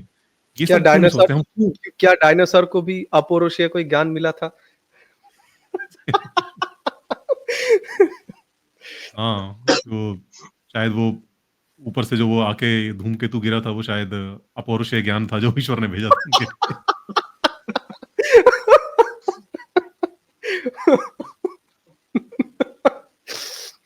और इसी के जो अराउंड है फिर फिलॉसफीज़ डेवलप होनी शुरू हो जाती है। क्योंकि वो जो सवाल तो है, अब सवाल का हो सकता है कोई जवाब ही ना हो, क्योंकि आप सवाल ही गलत पूछ रहे हो। आप सवाल पूछ रहे हो कि इस जीवन का अर्थ क्या है? मैं क्यों हूँ इस दुनिया में? हो सकता है ये सवाल ही अब्सर्ड सवाल हो, लेकिन अब जवाब तो देना है। जवाब देना है तो उसके जवाब में फिर फिलॉसफीज़ गढ़ी जाती हैं। फिलॉसफी में आप जो है कुछ ना कुछ कोशिश करते हो इसका किसी तरह से जवाब दिया जाए और उसमें फिर अलग-अलग धर्म अलग-अलग तरह से उन चीज़ों को एक्सप्लेन करने की कोशिश करता है कि क्यों हो आप इस दुनिया के अंदर। हिंदू धर्म है वो आपको बताएगा कि पिछले पिछले जन्म के आपके कर्म ऐसे थे, इन कर्मों की वजह से आपका ये जन्म हो गया है। इस जन्म में अगर आप अच्छे कर्म करोगे तो आपका कुछ बेहतर जन्म होगा और अगर आप लगातार जो ब्रह्म विद्या है, ब्रह्म ज्ञान है उसको हासिल करने की कोशिश करोगे, मुक्ति का जो मार्ग है उसको पकड़ोगे तो आप मुक्त हो जाओगे, फिर आपका जो है जन्म नहीं होगा, फिर आप इस जन्म-मरण के चक्कर से मुक्त हो जाओगे। जो वेस्टर्न रिलिजन्स हैं वो आपको बताएँगे कि भई अगर आप जो अल्लाह ने जो आपको मैसेज दिया है, उस मैसेज को अगर आप फ़ॉलो करते हो, और उसके हिसाब से चलते हो, तो फिर आप जन्नत में दाखिल हो जाओगे, फिर इटर्नली आप वहीं पे रहोगे। एक तरह से वो आप इस तरह से मुक्त हो जाओगे। तो ये उनका एक एक कहें कि एक उनका एक कोशिश है उस जवाब को देने की, और वो जवाब कोई प्रामाणिक जवाब नहीं है। जस्ट एक कहानी है खुद को संतुष्ट करने के लिए। जैसे गालिब ने कहा था कि हमको मालूम है जन्नत की हकीकत, लेकिन दिल को बहलाने के लिए ख़्याल अच्छा है। तो वही सब है, और इसके पीछे इतना सब हमने खड़ा कर लिया है, जो कि अननेसेसरी लगता है। दूसरा आपने क्या पूछा था लास्ट में? आपका हाँ, हाँ। हाँ, उस पे आएँ उससे पहले एक बस याद दिला दूँ कि अभी यादव जो है उनके चैनल पे मैं एक पॉडकास्ट पे गया था। अर्पित भैया तो शायद मिल चुके हैं उनसे, रुद्र जी से भी हुँ, मिलाएँगे उनको। वहाँ पे मैंने एक जवाब दिया था कि जैसे इंसानों के अंदर पास इतनी ताकत है ना, इसीलिए हम ये रौब झाड़ते हैं बाकी पशुओं के ऊपर कि कॉकरोच का अस्तित्व का क्या होगा? हमसे हुँ, हुँ। ताकतवर अगर कोई एंटिटी अगर आए मतलब पृथ्वी के बाहर और अपने स्पेसशिप से बस हमें देखे, हुँ? तो वो हम में और गोरिल्ला में ज़्यादा फ़र्क नहीं करेंगे, क्योंकि बोला एक बॉम्ब मारूँगा पूरा साफ। बोले ये क्या अस्तित्व, ये सेशंस ये क्या हो रहा है? तो इसीलिए लगता है हमारे अंदर एक भाव है कि हाँ, हमारे अस्तित्व का कोई कारण होगा, क्योंकि हम सबसे ताकतवर हैं। भैया दूसरा सवाल जो किया था कि जैसे संदीप महेश्वरी ने कहा था ना कि आचार्य जी जो ये कह रहे हैं कि परिवार मत बनाओ, बच्चे बनाने की क्या ज़रूरत है और क्या करो? तो आचार्य जी क्या करें? मेरे सेशंस अटेंड करो। तो ये संदीप महेश्वरी का एक क्रिटिसिज़्म था। आप हुँ। इस चीज़ को कैसे हाँ, देखते हैं? नहीं, मुझे भी ये लगता है कि जो ये कहना कि बच्चे पैदा कर जो लोग कर रहे हैं, वो एक तरह से कुछ गलत कर रहे हैं, या कहें कि वो एक समाज के प्रभाव में बहकर कर रहे हैं और उनको ऐसा नहीं करना चाहिए। आप कुछ ऊँचा लक्ष्य की ओर बढ़ना चाहिए आपको, बच्चे पैदा नहीं करने चाहिए। ये इसको इस तरह से नहीं लिया जाना चाहिए। इसको मेरे ख़्याल से ये बेहतर तरीका है कि आप खुद सोचें, अपने जीवन का आकलन करें। किसी के प्रभाव में आकर बच्चे पैदा नहीं करें। अब ऐसा नहीं कि जो समाज में अगर चल रहा है, लोग आपसे पूछ रहे हैं बार-बार कि भैया शादी कब करोगे? शादी हो गई तो आपसे पूछ रहे हैं कि बच्चे कब करोगे? उस प्रेशर में आकर आप बच्चे कर रहे हो कि भई मेरे को खुद को प्रूव करना है, वरना कहीं लोग ऐसा ना सोचे कि यार कुछ गड़बड़ है इसके साथ में, बच्चे क्यों नहीं कर रहे हैं? उस चक्कर में बच्चे नहीं पैदा करने हैं, या फिर इसलिए नहीं करने हैं क्योंकि भई आपने देखा कि यार आपके दोस्त ने कर लिया बच्चा, और वो आप गए वहाँ पर, वो बच्चे को खिला रहा है, आपको भी लालच आ गया कि अच्छा यार मैं भी कर लेता हूँ। उसलिए नहीं करना। आप समझो उस पूरे चीज़ को, और उस चैलेंजेज़ को भी समझो। अगर इंडिया के अंदर हो तब तो आपको ख़ास तौर पे समझना पड़ेगा। क्योंकि यहाँ पर एक बच्चे की परवरिश करना एक बहुत ज़्यादा आपकी पॉकेट पर हेवी भी पड़ने वाला है। बहुत सारा टाइम और एनर्जी आपको उसमें इन्वेस्ट करनी पड़ेगी। आप मेंटली, फिज़िकली भी आप इन्वेस्ट होगे, और आपके जो पैसे भी हैं वो भी बहुत सारे खर्च होंगे, क्योंकि गवर्नमेंट जो है वो कुछ नहीं देती आपको। एजुकेशन भी आपको खुद देखनी पड़ेगी, उसकी हेल्थ का भी आपको खुद देखना पड़ेगा, और बाकी जो बच्चे को भई हो तो उसका जो ध्यान तो रखना ही पड़ता है, जब तक वो अपने सब चीज़ें अपने करने लायक नहीं हो जाता है। तो एक बड़ा लंबा और पेनफुल प्रोसेस है, इंडिया के अंदर ख़ास तौर पे। इंडिया के अंदर अगर आप बच्चा क करने की सोच रहे हो तो मेरे ख़्याल से आपको 100 बार सोचना चाहिए, उसके बाद ही बच्चा करना चाहिए। और एक ये सोच भी है कि लोग कहते हैं कि एक मतलब एक ढर्रा बन जाता है ना, जैसे लोगों को लगता है, अब जैसे हम कई बार बात करते हैं कि भई धर्म की क्या ज़रूरत है? लोग कहते हैं यार धर्म की तो ज़रूरत है, धर्म तो होता ही होता है, ईश्वर तो होता ही है, क्योंकि उन्होंने कभी उसको दूसरे नज़रिए से सोचा ही नहीं। कि अच्छा ऐसा भी तो हो सकता है ना, कोई आदमी बिना धर्म के रहे, अधार्मिक हो जाए, उसको कोई धर्म को फ़ॉलो ही नहीं कर रहा वो, ऐसा भी तो हो सकता है। या ऐसा भी तो हो सकता है कि कोई व्यक्ति ईश्वर को भी ना माने। तो ये सोच अभी तक वहाँ तक उनकी पहुँची नहीं। तो ऐसे ही बहुत सारे लोग ऐसे हैं समाज के अंदर, जो ये सोच ही नहीं सकते कि ऐसा भी हो सकता है कोई व्यक्ति शादी ना करे, बिना शादी के जीवन निकाल दे, या कोई व्यक्ति बच्चे ही ना करे, बिना बच्चों के जीवन निकाल दे। ये उनको सोच ही नहीं सकते वो। तो ये जो चीज़ें हैं ना, ये मेरे ख़्याल से एक तरह से समाज तक ये सोच पहुँचे कि ऐसा भी हो सकता है। आप कंप्लीटली हो के आप शादी नहीं करते हो जीवन भर। कोई इसमें आफ़त नहीं टूट पड़ी। आपने अपने जीवन में एक फ़ैसला लिया कि भई नहीं, मैं शादी नहीं करूँगा, मैं ऐसे ही जीवन जीऊँगा। ये आपका फ़ैसला है। इस तरह आप ये भी फ़ैसला ले सकते हो कि मेरे को बच्चे नहीं करने हैं। बस ये है कि कोई भी जो फ़ैसला हो, वो आपका फ़ैसला होना चाहिए। इसलिए नहीं कि आपने किसी आचार्य को सुन लिया, किसी गुरु को सुन लिया, जो कि आपको शिक्षा दे रहा है कि बच्चे मत पैदा करो। उस वजह से आप बच्चे नहीं पैदा कर रहे, ये नहीं होना चाहिए। आप खुद कैलकुलेट करो, क्योंकि हर आदमी अलग-अलग होता है। कुछ लोग होते हैं जिनको कि बच्चे बड़े पसंद होते हैं, उनका मन करता है अंदर से बच्चों को खिलाने का। कि बच्चे हों, किसी का मन होता है कि हाँ, मेरा भी कोई पुत्र हो और मैं उस पुत्र के साथ में मतलब खेलूँ, बड़ा बड़ा हो वो मेरे साथ में, मतलब उनकी भी इच्छा होती है। वो इच्छा है अगर आपकी, तो किसी गुरु के प्रभाव में आकर आप उसको उस इच्छा का दमन करने की ज़रूरत नहीं है आपको। वो इच्छा है आपको, लेकिन हाँ, उस इच्छा के साथ में अगर आप भारत के अंदर हो, तो आप ये देख लो कि भई फाइनेंशियली आप ठीक-ठाक हो, आप वो सब शिक्षा का, स्वास्थ्य का वो सब खर्चा उठा पाओगे उसका, और आप उसको एक बेहतर नागरिक बना पाओगे, और आप और ख़ास तौर पर बच्चों को कैसे पालना चाहिए, इसके बारे में भी आपको बहुत कुछ पढ़ने समझने की ज़रूरत है, अगर आप बच्चे को पैदा कर रहे हो, भारत में। क्योंकि यहाँ पर बच्चे पैदा तो कर लिए जाते हैं, और बस वो फिर उनके ऐसे ही पड़े हैं, वो मोबाइल पकड़ा दिया और लगे पड़े हैं अपना पूरे दिन मोबाइल में, उन पे कोई ध्यान नहीं दे रहा। इस तरह से करना है तो मत करो। तो ये सारी चीज़ें सोच समझ लो, उसके बाद करना है तो बिल्कुल करो। ऐसा कोई रोक नहीं है, कोई कहे कि भई जो जो एंटी-नेटलिज़्म वाला जो जो फिलॉसफी है ना, जो कहते हैं बच्चे करने ही नहीं चाहिए, उस चीज़ से मैं एग्री नहीं करता। वो आइडिया मुझे ठीक नहीं लगता कि ये कहना कि बच्चे करने ही नहीं चाहिए, और वो उस आइडिया को आप सब पे थोप रहे हो कि जो भी बच्चे कर रहा है, वो सफ़रिंग को बढ़ाने में योगदान दे रहा है। ऐसा उनका मानना है, जो नेटलिस्ट होते हैं, वो ऐसा कहते हैं। मैं इस आइडिया से एग्री नहीं करता हूँ। मेरा कहना ये है कि आपका अपना निर्णय होना चाहिए, किसी गुरु का निर्णय नहीं होना चाहिए। जैसे गुरु भी हैं जो कि आपको कहेंगे खूब बच्चे पैदा करो। जो हिंदुत्व वाले हैं, वो उनके कई गुरु हैं, वो कहते हैं कि खूब लाइन लगा दो, क्रिकेट टीम बना दो पूरी, क्योंकि हम अगर ऐसा नहीं हुआ तो हमारा अस्तित्व मिट जाएगा। ऐसे भी हैं। तो दोनों ही ये अलग-अलग एक्सट्रीम हैं। इनमें नहीं जाना है आपको, जो भी करना है, आपका निर्णय हो, आप सोच समझ के करो। तो वो ठीक जी, जी। रुद्र जी पर आने से पहले बस एक चीज़ याद दिला दूँ कि अ, जैसे कि एक सिद्धांत पे हम आए थे कि एक वर्ग पैदा किए ही जा रहा है, मतलब वर्ग की बात कर रहा हूँ, जैसे उत्तर भारत में देख लीजिए कि बर्थ रेट बहुत ज़्यादा है, दक्षिण भारत में कम है। इससे तो सोशल अनरेस्ट भी आएगा, आप जब डिलिमिटेशन होगी, तो तब तो दक्षिण भारत कहेगा कि आपने सरकार ने एक पॉलिसी बनाई, बच्चे कम पैदा करने, हमने फॉलो किया और हमारे सीट आपने घटा दिए। है।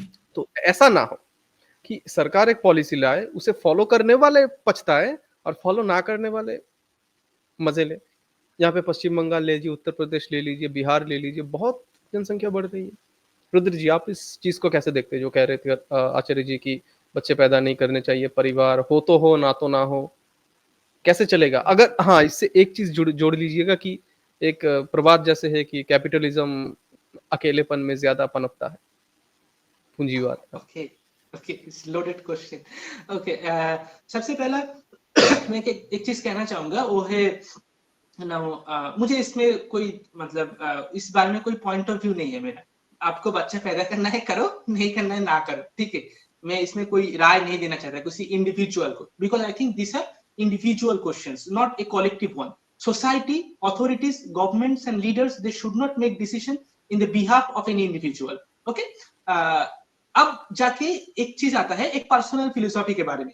ठीक है, मैं इसमें एंटी नेटलिज्म में बिल्कुल बिलीव नहीं करता। मुझे लगता है ये बहुत ही बकवास है, घटिया सा फिलॉसफी है कि बच्चा नहीं सोसाइटी मतलब बच्चा मत पैदा करो, अरे दुनिया चलते चलते इंसानों को खत्म कर दो, because life is full of suffering.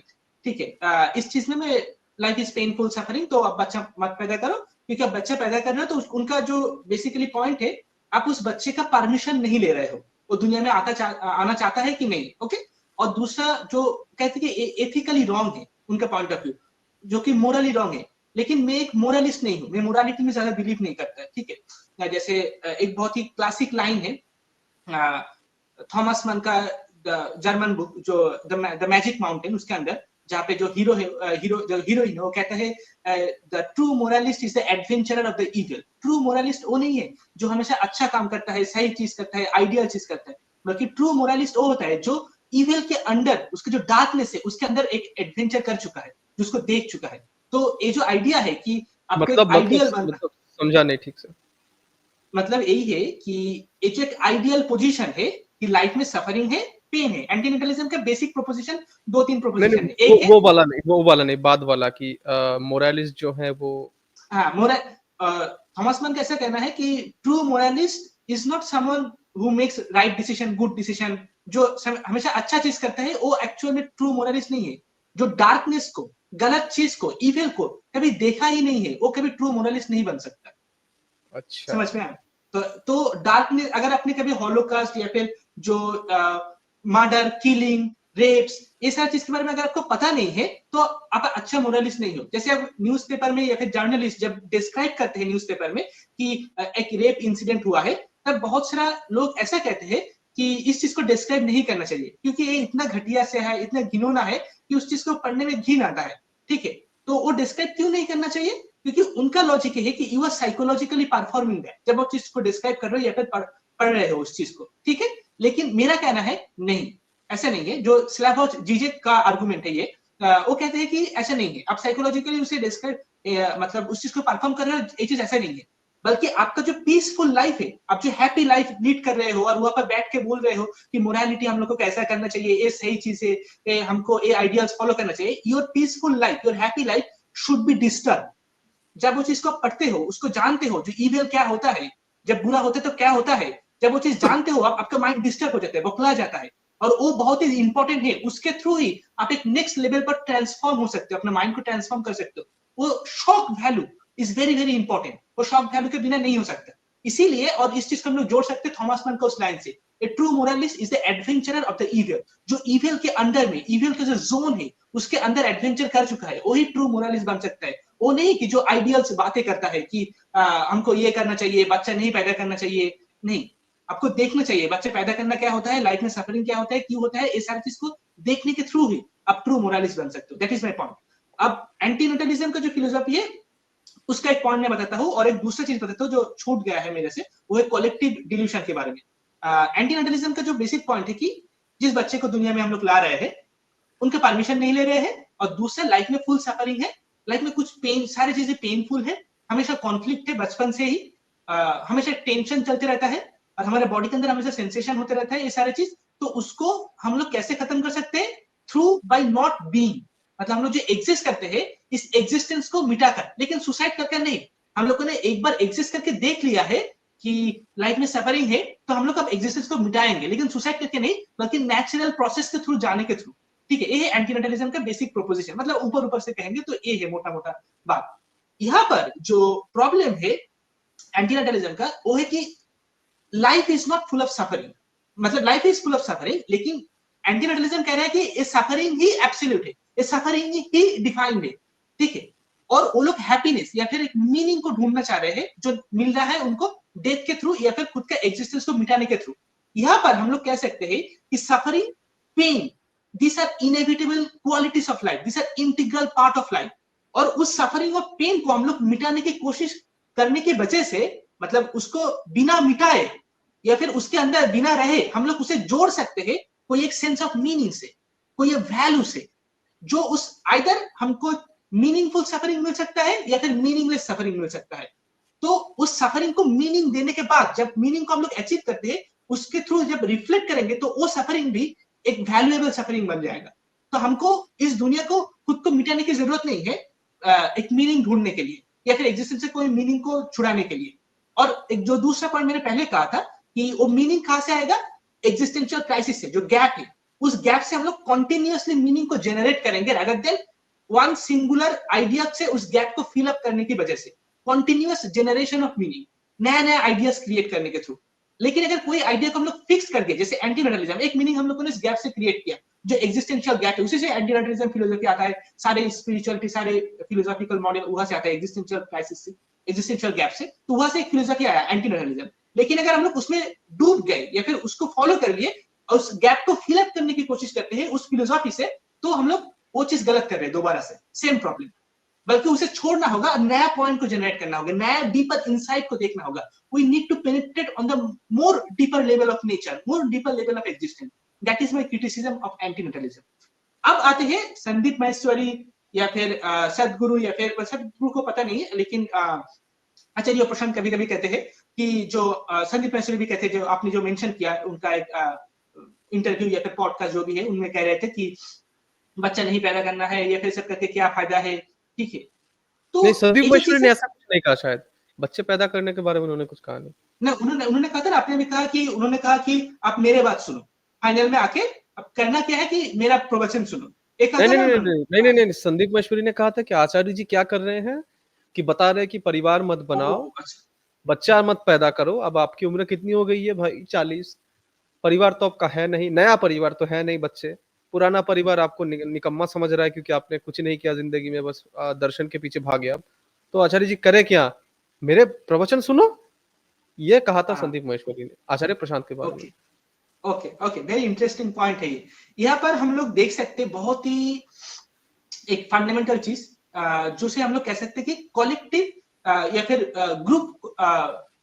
Group mistake या फिर group delusion, collective delusion. Okay, समझो कि कुछ सोसाइटी में बहुत सारे इंसान है और कुछ एक ग्रुप ऑफ पीपल है जो बिलीव करते हैं 3+2=7, ठीक है, और कुछ अलग ग्रुप है जो बिलीव करते हैं 3+2=-5, और कुछ एक ग्रुप है जो बिलीव करते हैं 3+2=π, ठीक है, और कुछ लोग हैं जो बिलीव करते हैं 3+2=5।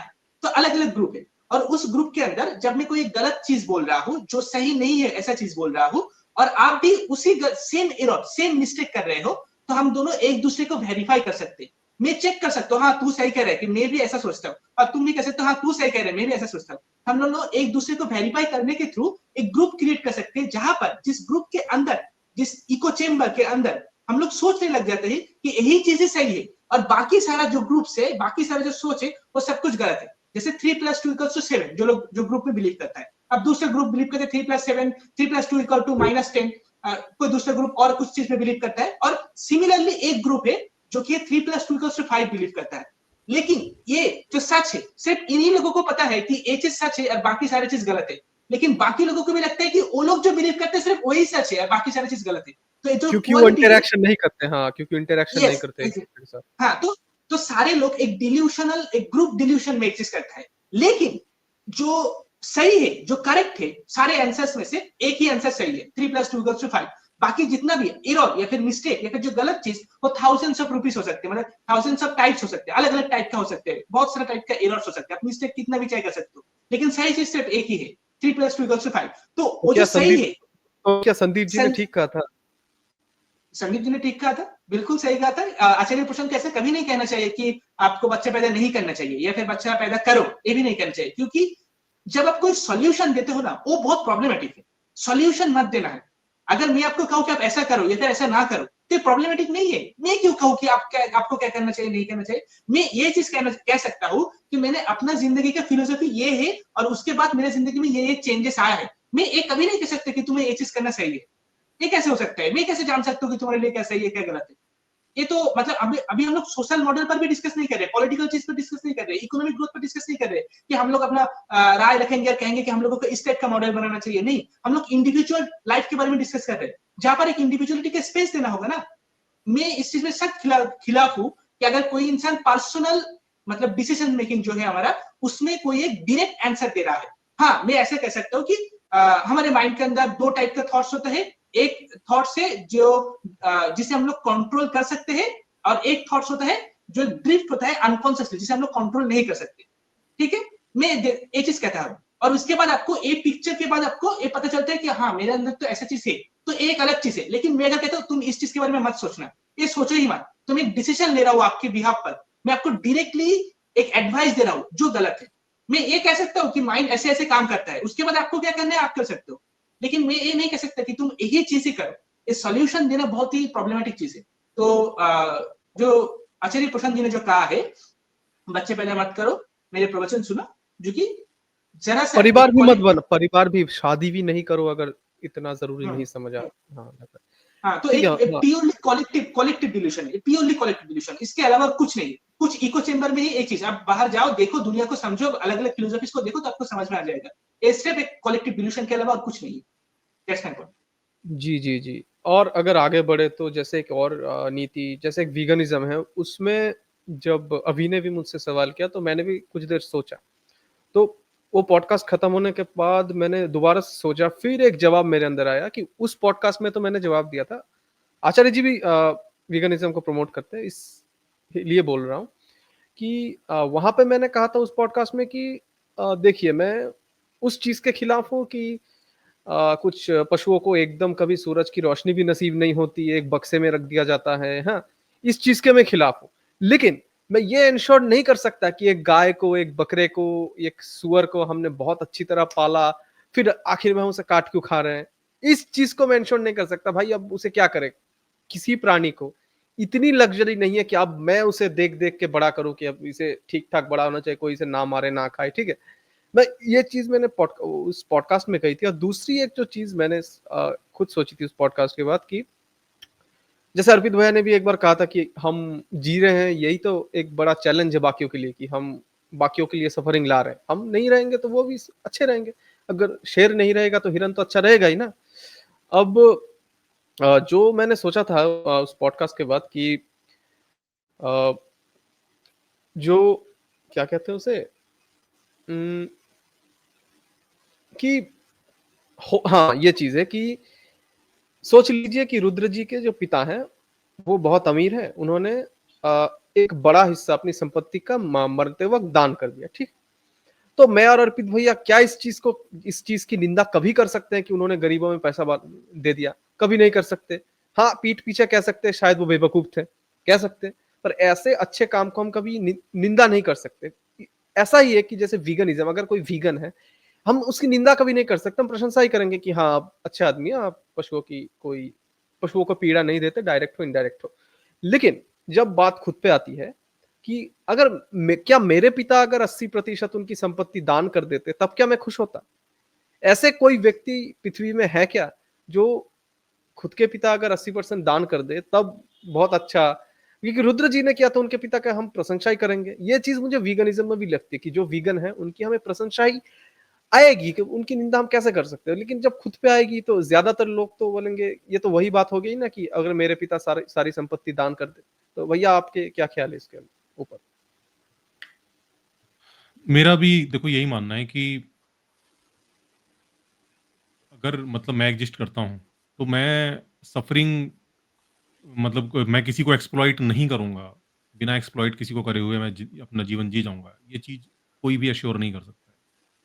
जब तक मैं ज़िंदा रहूँगा, मुझे कुछ ना कुछ तरीके से हाँ, उस एक्सप्लॉइटेशन को कम ज़रूर कर सकता हूँ, कुछ खुद पर कंट्रोल लगाकर, लेकिन उसको ख़त्म नहीं कर सकता हूँ। और उस मेरी वज़ह से जो सफ़रिंग हो रही है, उस सफ़रिंग को मैं ख़त्म नहीं क्योंकि जो अ, सिस्टम जो डिज़ाइन है या मतलब जैसे भी है, जो एक्ज़िस्ट करता है, वो ऐसा ही है कि आपको अपने जीवन के लिए क्योंकि सॉरी। मेरे जीवन के लिए जो एनर्जी आ रही है, वो कहीं न कहीं किसी न किसी एक्सप्लॉइटेशन के थ्रू ही आएगी। ये जो फूड चेन है, वो ऐसे ही डिज़ाइन हो रखी है। लोग कहते हैं कि भई चलो जो मतलब हम कम से कम जो जानवरों की जो हत्या हो रही है, उनको हम रोक लें। लेकिन हत्या तो फिर भी हो ही रही है। हाँ, ये ठीक है चलो हम कुछ कम कर सकते हैं। अगर हम सीधे-सीधे जानवरों को नहीं खाते हैं, तो हम एग्रीकल्चर के थ्रू अगर हम अपनी ज़रूरतों को पूरा करते हैं, तो उसमें भी तो भई देखो आप कीटनाशक वगैरह छिड़कते हो, आप जो रोडेंट वगैरह हैं उनको मारते हो, तभी तो जाकर आप तक वो अनाज पहुँचता है वरना पहुँचेगा नहीं। अब उसको वो लोग फिर जस्टिफाई करने लगते हैं कि नहीं-नहीं वो तो ऐसा है कि भई मुझे मेरे सर्वाइवल के लिए वो तो मेरे को करना ही पड़ेगा। तो मुझे उसमें कोई ख़ास फ़र्क मैं डिफरेंशिएट नहीं कर पाता हूँ। मेरी अरविंद के साथ भी इस मामले में थोड़ी-सी बात हुई थी और मैं उस वहाँ से भी मैं सोचता रहा इस बारे में मुझे कोई बहुत वो नहीं लगा मतलब क्या है मैं बेसिकली देखा जाए मोटे-मोटे तौर पे तो यही तो हो रहा है ना कि भई मेरे को ज़िंदा रहना है और मेरे को मैं अपने ज़िंदा रहने के लिए मैं मतलब अगर कोई आकर उस रिसोर्स पर को खाना चाहता है या कुछ करना चाहता है तो मैं उसको मार दे रहा हूँ। जबकि वो इस इंटेंशन से नहीं आ रहा भाई वो जो कीड़ा है वो तो जहाँ फूड उसको मिलेगा वो जाएगा। वो तो जस्ट बायोलॉजिकल नेचर का हिस्सा है उसके। जहाँ उसके फूड दिखेगा वो जाएगा, जहाँ रोडेंट है जिसको फूड दिखेगा वो जाएगा। वो ये इस इंटेंशन से नहीं मतलब जो एक एनालॉजी भी देते हैं कि वो एक चोर है अगर आपके घर में घुस रहा है तो फिर आपको अधिकार है अपने घर को प्रोटेक्ट करने का। आपको किसने अगर इसी लॉजिक से सोचा जाए आपको किसने बोल दिया कि ये जो लैंड है जिस पर आपने खेती करी है ये आपका अधिकार कैसे हो गया? ये ये आप पट्टा लिखवा के लाए थे क्या वहाँ से अपने गॉड ने आपके नाम लिख दिया था? ये जो वैसे लैंड है इस पर आप खेती कर भैया अधिकार जैसा कुछ होता भी तो नहीं है ना। सही बात है। भई ये धरती जितनी आपकी है उतनी बाकी जीवों की भी है। अब अगर वो जीव आके उसमें इन्वेड कर रहा है आपके खेत में, खा ले रहा है, तो आप क्यों कह रहे हो कि वो उसका अधिकार नहीं है? ज़मीन उसकी भी है। तो बेसिकली देखा जाए तो एक्सप्लॉइटेशन होता ही है इस पूरे प्रोसेस के अंदर। और फिर ये कहना कि भई हम पशुओं के जीवन को मानव जीवन के समकक्ष रखते हैं, बराबर रखते हैं।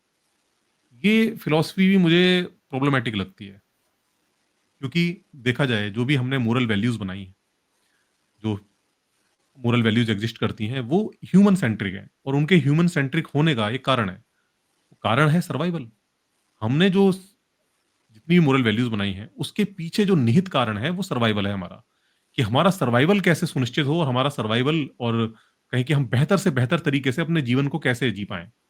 ये इन चीज़ों को एश्योर करने के लिए हमने मोरल वैल्यूज़ बनाई हैं। अब इन मोरल वैल्यूज़ में आप बाकी जीव जगत को भी समेटना चाहोगे, तो समस्या खड़ी हो जाएगी। आप नहीं समेट पाओगे।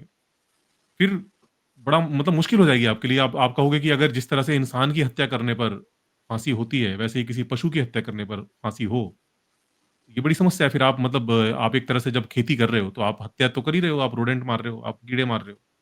तो फिर उनकी हत्या करने पर क्यों ना फांसी हो?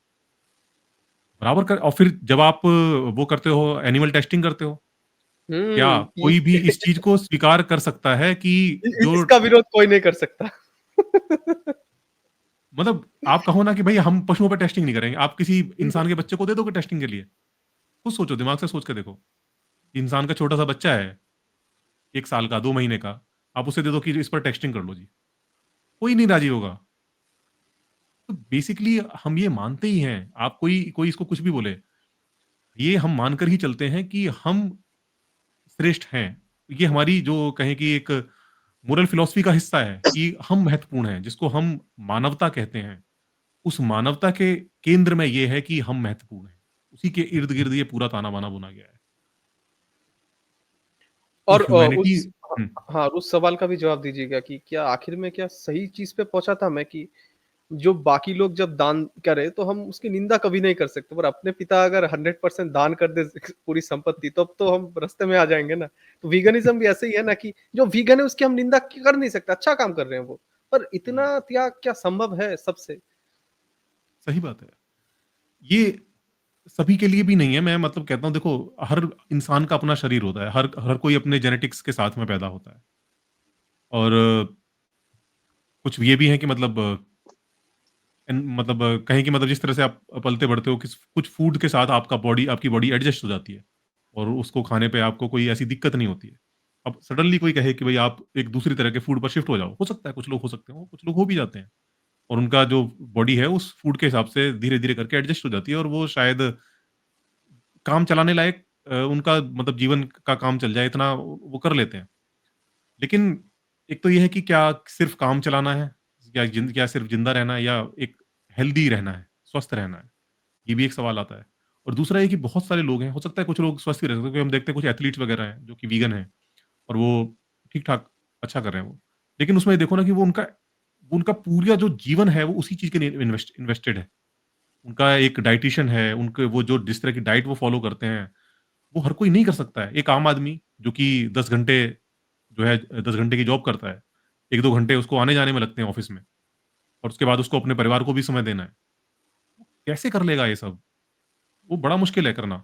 लेकिन चलो कोई कर भी ले, इतनी तपस्या कोई कर भी ले और उसके बाद भी फिर ये है कि भई आपका जो शरीर है, क्या वो उस चीज़ का साथ दे पा रहा है, नहीं दे पा रहा?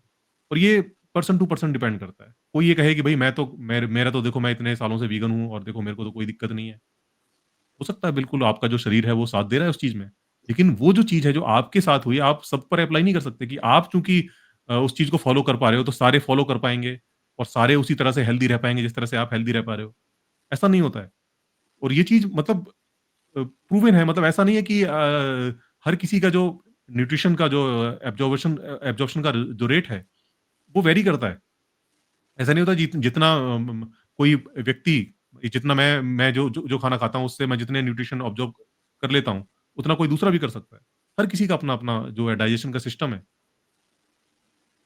तो जो माइक्रोबियम है आपके गट में वो सबके डिफरेंट होते हैं। तो ये मतलब ये नहीं है वन फिट्स फॉर ऑल वाला जो सॉल्यूशन है ना वो यहाँ पर फिट नहीं बैठता है। हाँ, ये हम ज़रूर कर सकते हैं कि कोशिश करें कि भई जितना कम से कम हम इस सफ़रिंग को करने में सहयोग कर सकते हैं, वो हमें अपनी तरफ से करना चाहिए। वो मैं मान सकता हूँ। और इसके साथ-साथ जिस तरह से एनिमल्स के साथ जो ट्रीटमेंट हो रहा है, जो आपने भी बोला था कि भई उनको अंधेरे में रखा जा रहा है, बाहर नहीं निकलने दिया जा रहा या बहुत प्रताड़ना हो रही है, उसको जो है ज़रूर कंट्रोल किया जाना चाहिए, रेगुलेट किया जाना चाहिए और वो गवर्नमेंट पर हम इस तरह से गवर्नमेंट बॉडीज़ हैं, उन पर हम प्रेशर बिल्ड करें कि भई इनके बारे में कोई स्ट्रिक्ट जो है रूल रेगुलेशन बने। इस तरह से जो सफरिंग है, वो ना दी जाए किसी को। ये किया जा सकता है। जी, कि एक बार में मारे तो ठीक है, पर ऐसा मतलब सज़ा क्यों दें उसे? रुद्र जी, ये जो वीगनिज़्म का जो मसला है कि आचार्य जी या फिर जो बाकी लोग जो ये फैलाना चाहते हैं कि वीगनिज़्म ठीक है, ओके। वैसे जैसे वो सवाल भी आप थोड़ा उस एड्रेस कीजिएगा कि जो मैंने कहा था कि हम वीगन्स को कभी की निंदा तो कर नहीं सकते, कभी नहीं कर कर सकते। सकते जैसे कि कर सकते दानशील लोगों की हम निंदा नहीं कर सकते। पर सब ऐसे ऐसे खुद खुद दान करेंगे आप खुद? आप रतन टाटा को तो उनकी प्रशंसा कर देंगे कि उन्होंने मरने के बाद इतनी संपत्ति दान कर दी। आप करेंगे? नहीं करेंगे। मैं करूँगा? नहीं ओके। करूँगा। जी। ओके, तो सबसे पहले आपके सवाल से स्टार्ट करते हैं और इसी में वेगनिज्म का सारा मतलब जो पोल है, जो फेक जो नॉइस है वो खुल जाएगा। सबसे पहले मैं एक चीज कह देना चाहता हूँ कि वेगनिज्म का हम लोग निंदा नहीं कर सकते ऐसा नहीं है, बल्कि वेगनिज्म एक स्यूडो एक्टिविटी है। मतलब इससे गलत चीज और कुछ नहीं हो सकता। ये सबसे मतलब ये बहुत ही घटिया सा एक चीज है। क्यों मैं कह रहा हूँ? आपने अभी कहा कि क्या वेगनिज्म का हम लोग निंदा कर सकते हैं? निंदा नहीं, मतलब यही वो चीज है जिसे हम लोगों को निंदा करना है। क्यों करना है मैं एक्सप्लेन करता हूँ। वेगनिज्म का पॉइंट क्या है कि हम लोग मतलब कुछ we can change by changing our eating habits, we can change the world. मतलब हम लोग खाना अलग तरीके से खाने से हम लोग दुनिया को सिस्टम को चेंज कर रहे हैं, हम लोग कुछ इम्पैक्ट क्रिएट कर रहे हैं। लेकिन ये क्या सच में हो सकता है? This is an escape from the real of the world. जब दुनिया का जो पॉलिटिकल सिस्टम है, जो इकोनॉमिक सिस्टम है, जो सोशल स्ट्रक्चर है, ये बहुत ही मतलब एक कॉम्प्लेक्स, बहुत ही एक मतलब क्या कहूँ, इसके अंदर बहुत सारे नॉइस है, बहुत सारे कैवास है। हम लोग क्या सोचते हैं?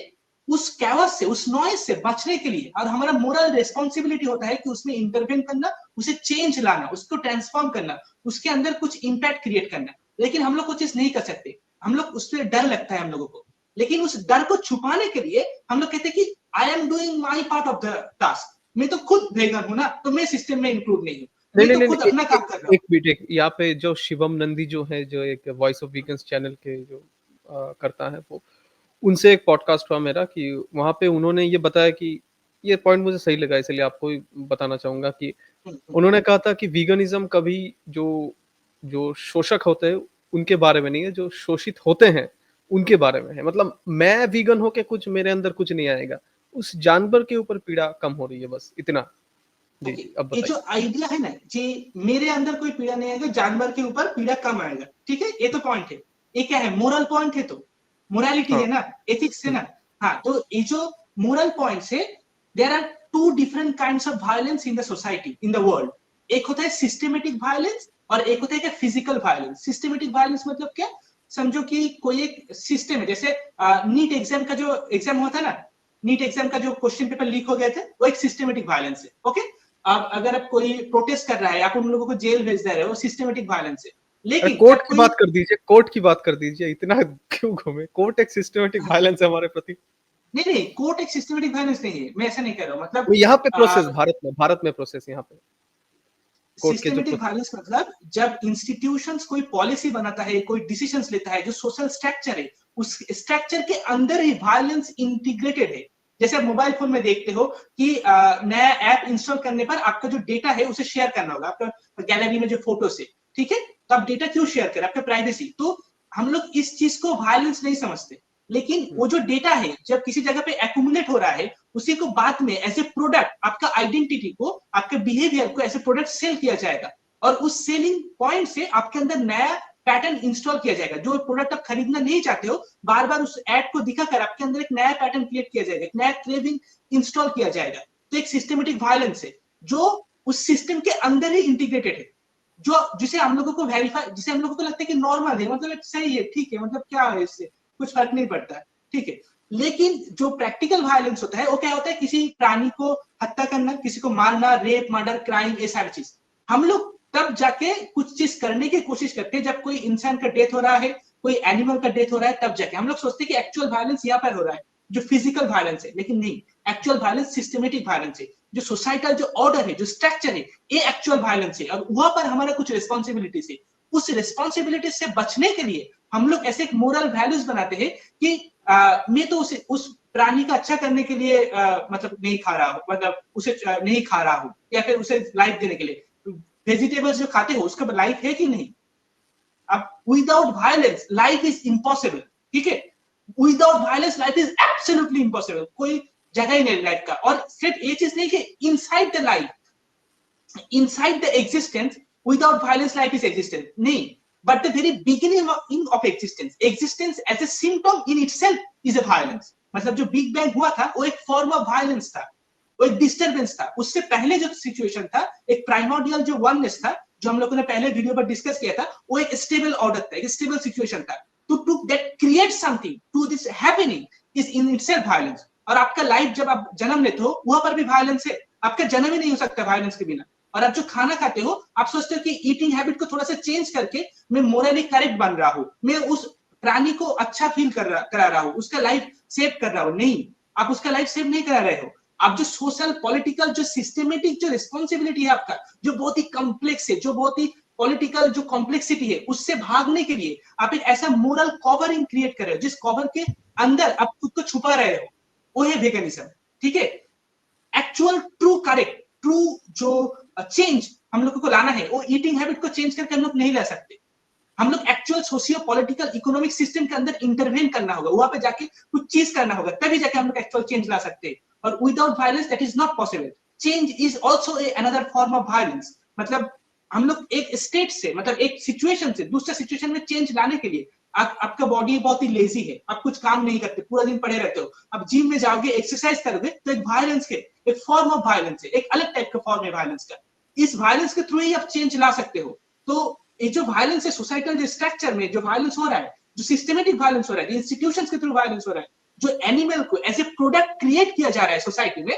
जैसे अगर आप चिकन खाते हो, तो चिकन अभी फार्मिंग किया जाता है और उसे हम लोग एक जगह से दूसरी जगह ट्रांसपोर्ट करते हैं।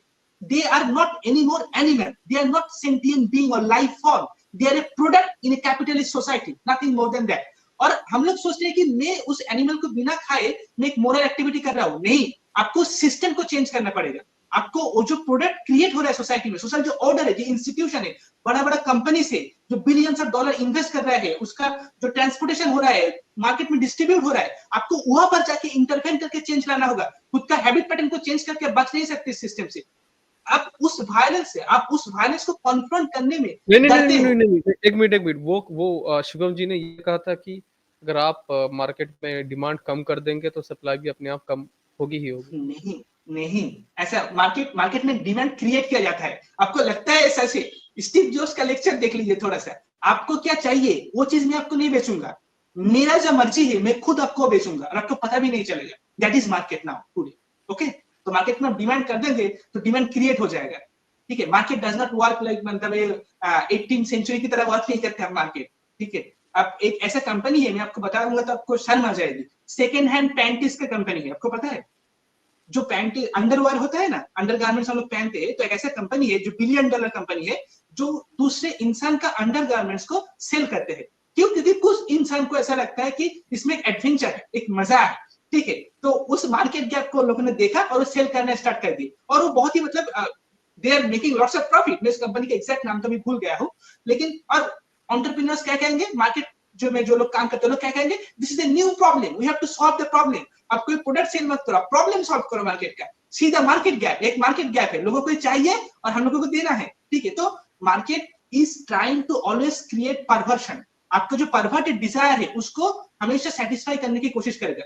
पहले तो आपको मार्केट में चिकन, मटन, ये सारी चीज मिल जाएगा, ये सारी चीज मिल जाएगा, आप देख पाएंगे, फिर उसको खाएंगे, फिर उसके बाद आपको लगेगा कि नहीं, ये सारी चीज खाना तो सही नहीं है, तो आज से मैं जिम ज्वाइन करूंगा और आज से मैं हेल्दी लाइफ लीड करूंगा और आज से मैं मतलब कुछ अलग टाइप के फूड हैबिट्स करूंगा। उसके लिए मार्केट आपको थेरेपी देने के लिए राजी है, उसके लिए आपको जिम के लिए जो सब्सक्रिप्शन है वो देने के लिए राजी है।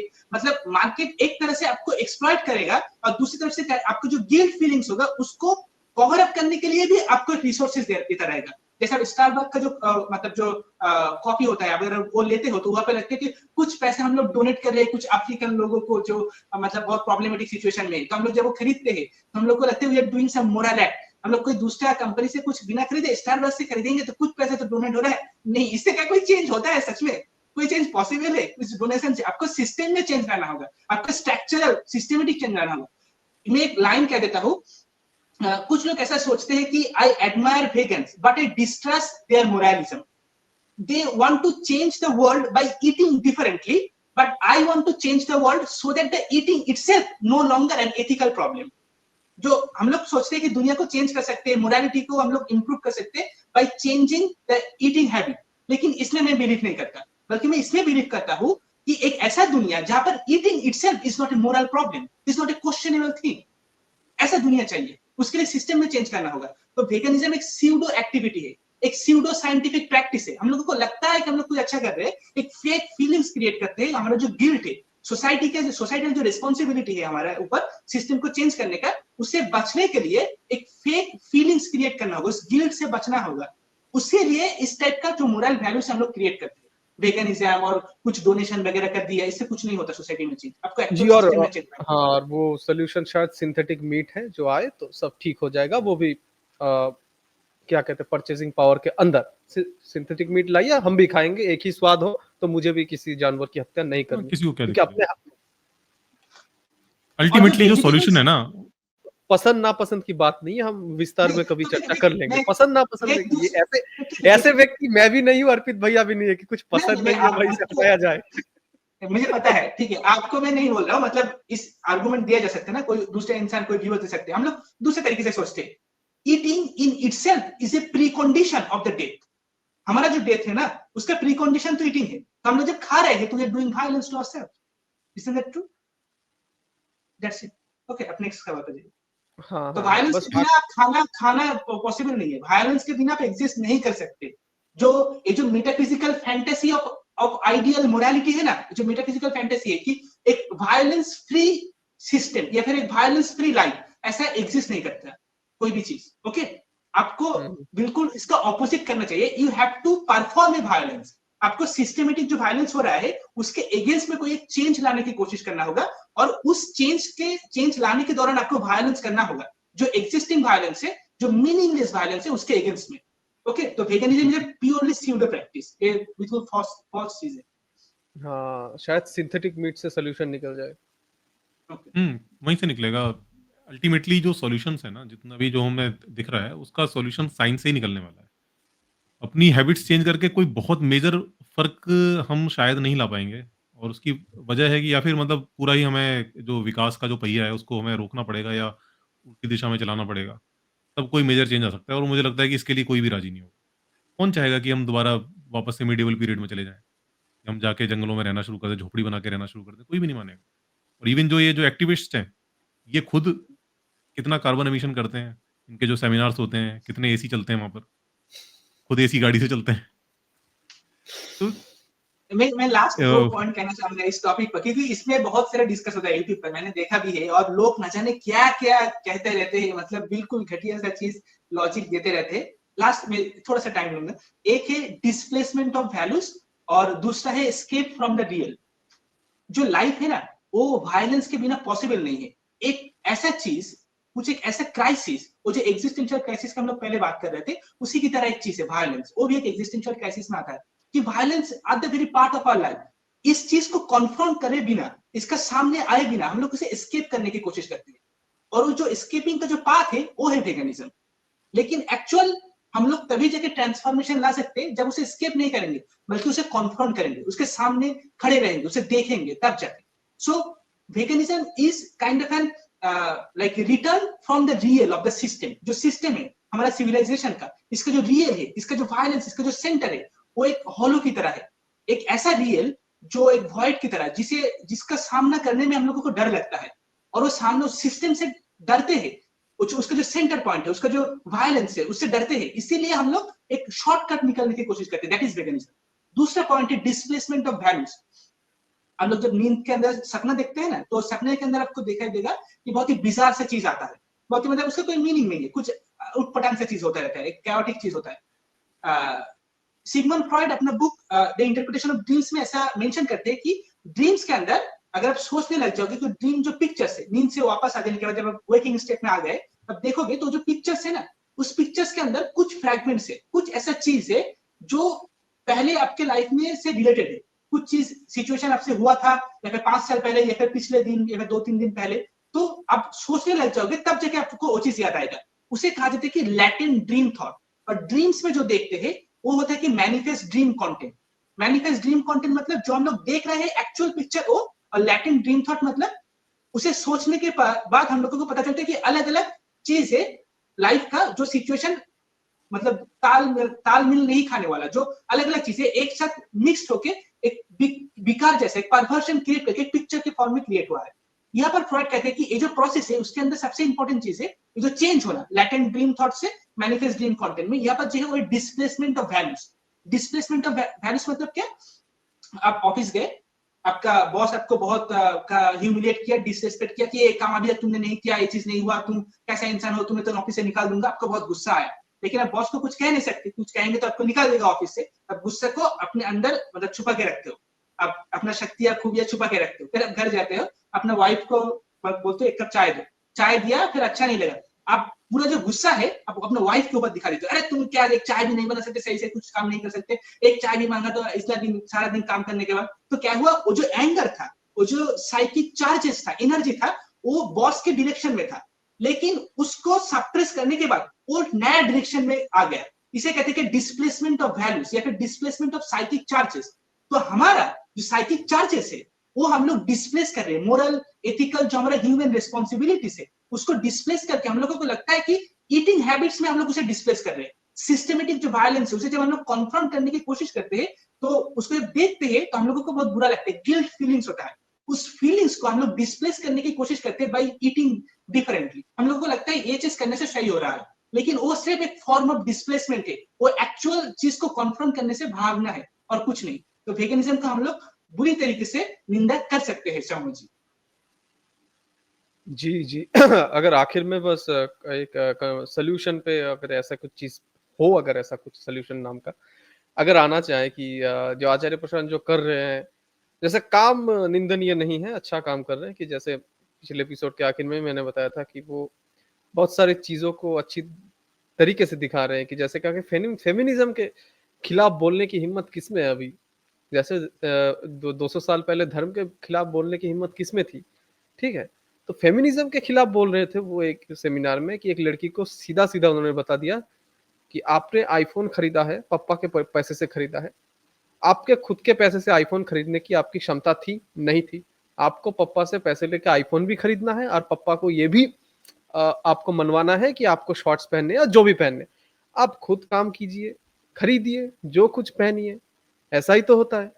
क्योंकि लड़कों में भी देख ले तो अगर खुद ऐसा माँग लेते हैं या फिर ऐसा कुछ करते हैं कि परिवार के खिलाफ, उसे परिवार से तो निकाल ही देते हैं ना कि ऐसा कुछ कर दे कि जैसे परिवार के होता है ऐसा। ये जैसे कहा कि इसलिए मुझे पसंद है, पर बाकी जो चीज़ें हमने आलोचना की कि जो वीगनिज़्म है या फिर जो उनकी अ जो शास्त्रों के जो व्याख्या वो देते हैं, इसमें बहुत सारे प्रॉब्लम्स हैं।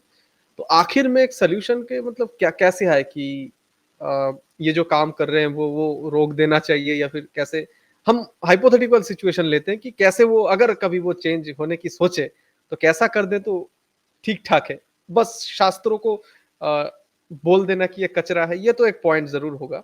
अर्पित भाई से सुना पहले हमने। और कुछ जैसे आप दोनों ऐड करना चाहें, अर्पित भैया बोलिए पहले।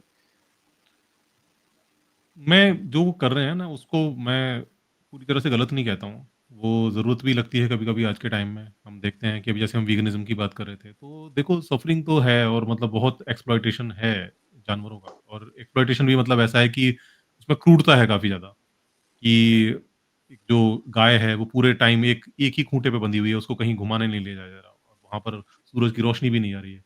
कई बार जो उसका बच्चा है, अगर वो मेल पैदा हुआ है तो वो कुछ दिनों में उसको अलग बाँध देते हैं, उसको दूध भी नहीं देते। क्योंकि वो जो दूध है वो तो प्रोडक्ट है ना, उसको तो सेल करना है, और वो बछड़ा जो है वहाँ पर मर जाता है और फिर उसकी खाल में भूसा भर के उसको, क्योंकि वो बिना उसके बछड़े के दूध नहीं देगी, तो उसके सामने खड़ा कर देते हैं ताकि उसके दूध उतर आए और हम निकाल।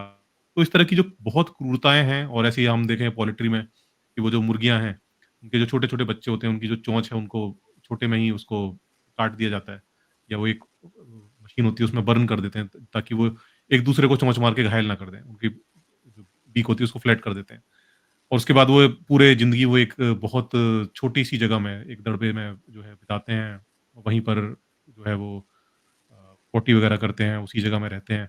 तो ये देखा जाए तो मतलब लगता तो है कि भई ये जो चीज़ें हैं बदलनी चाहिए। लेकिन इनका सॉल्यूशन क्या वीगन हो जाना हो सकता है? कुछ हद तक हो सकता है, पूरी तरह से नहीं हो सकता है। क्योंकि अगर मैं देखूँ कि अगर एक्सप्लॉइटेशन की बात करें या फिर अगर जो कुछ लोग होते हैं वो कहते हैं कि भाई इसका जो एनवायरमेंटल इफ़ेक्ट भी है।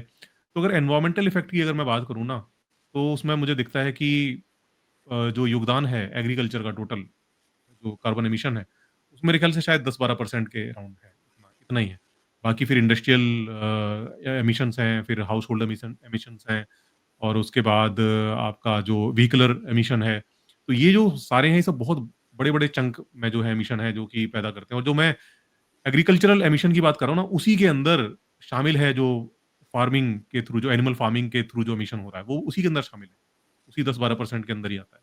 तो कोई बहुत मेजर चेंज आप एनवायरमेंटल चेंज नहीं ला पाओगे। ओवरऑल चीज़ें हैं, उनको फिक्स करना पड़ेगा। तो जहाँ तक टेस्ट की बात है, लोग कह रहे हैं कि भई हम जो है इसको कर देंगे तो बहुत कुछ हो जाएगा। आप लोग जो जो एक्टिविस्ट हैं, जो इस बारे में बात कर रहे हैं, मैं अभी पीछे भी बोल रहा था कि वो खुद कितना एमिशन कर रहे हैं। उनके जो सेमिनार्स हैं, जहाँ पर वो इन इन चीज़ों की बात कर रहे हैं, वहाँ एसी चल रहे हैं। वो गाड़ी से चल रहे हैं, वो फ्यूल खर्च कर रहे हैं, वो फ्लाइट से जा रहे हैं। तो ये जो सारी चीज़ें हैं, इसमें आपको एक्सप्लॉइटेशन क्यों नहीं दिखता है?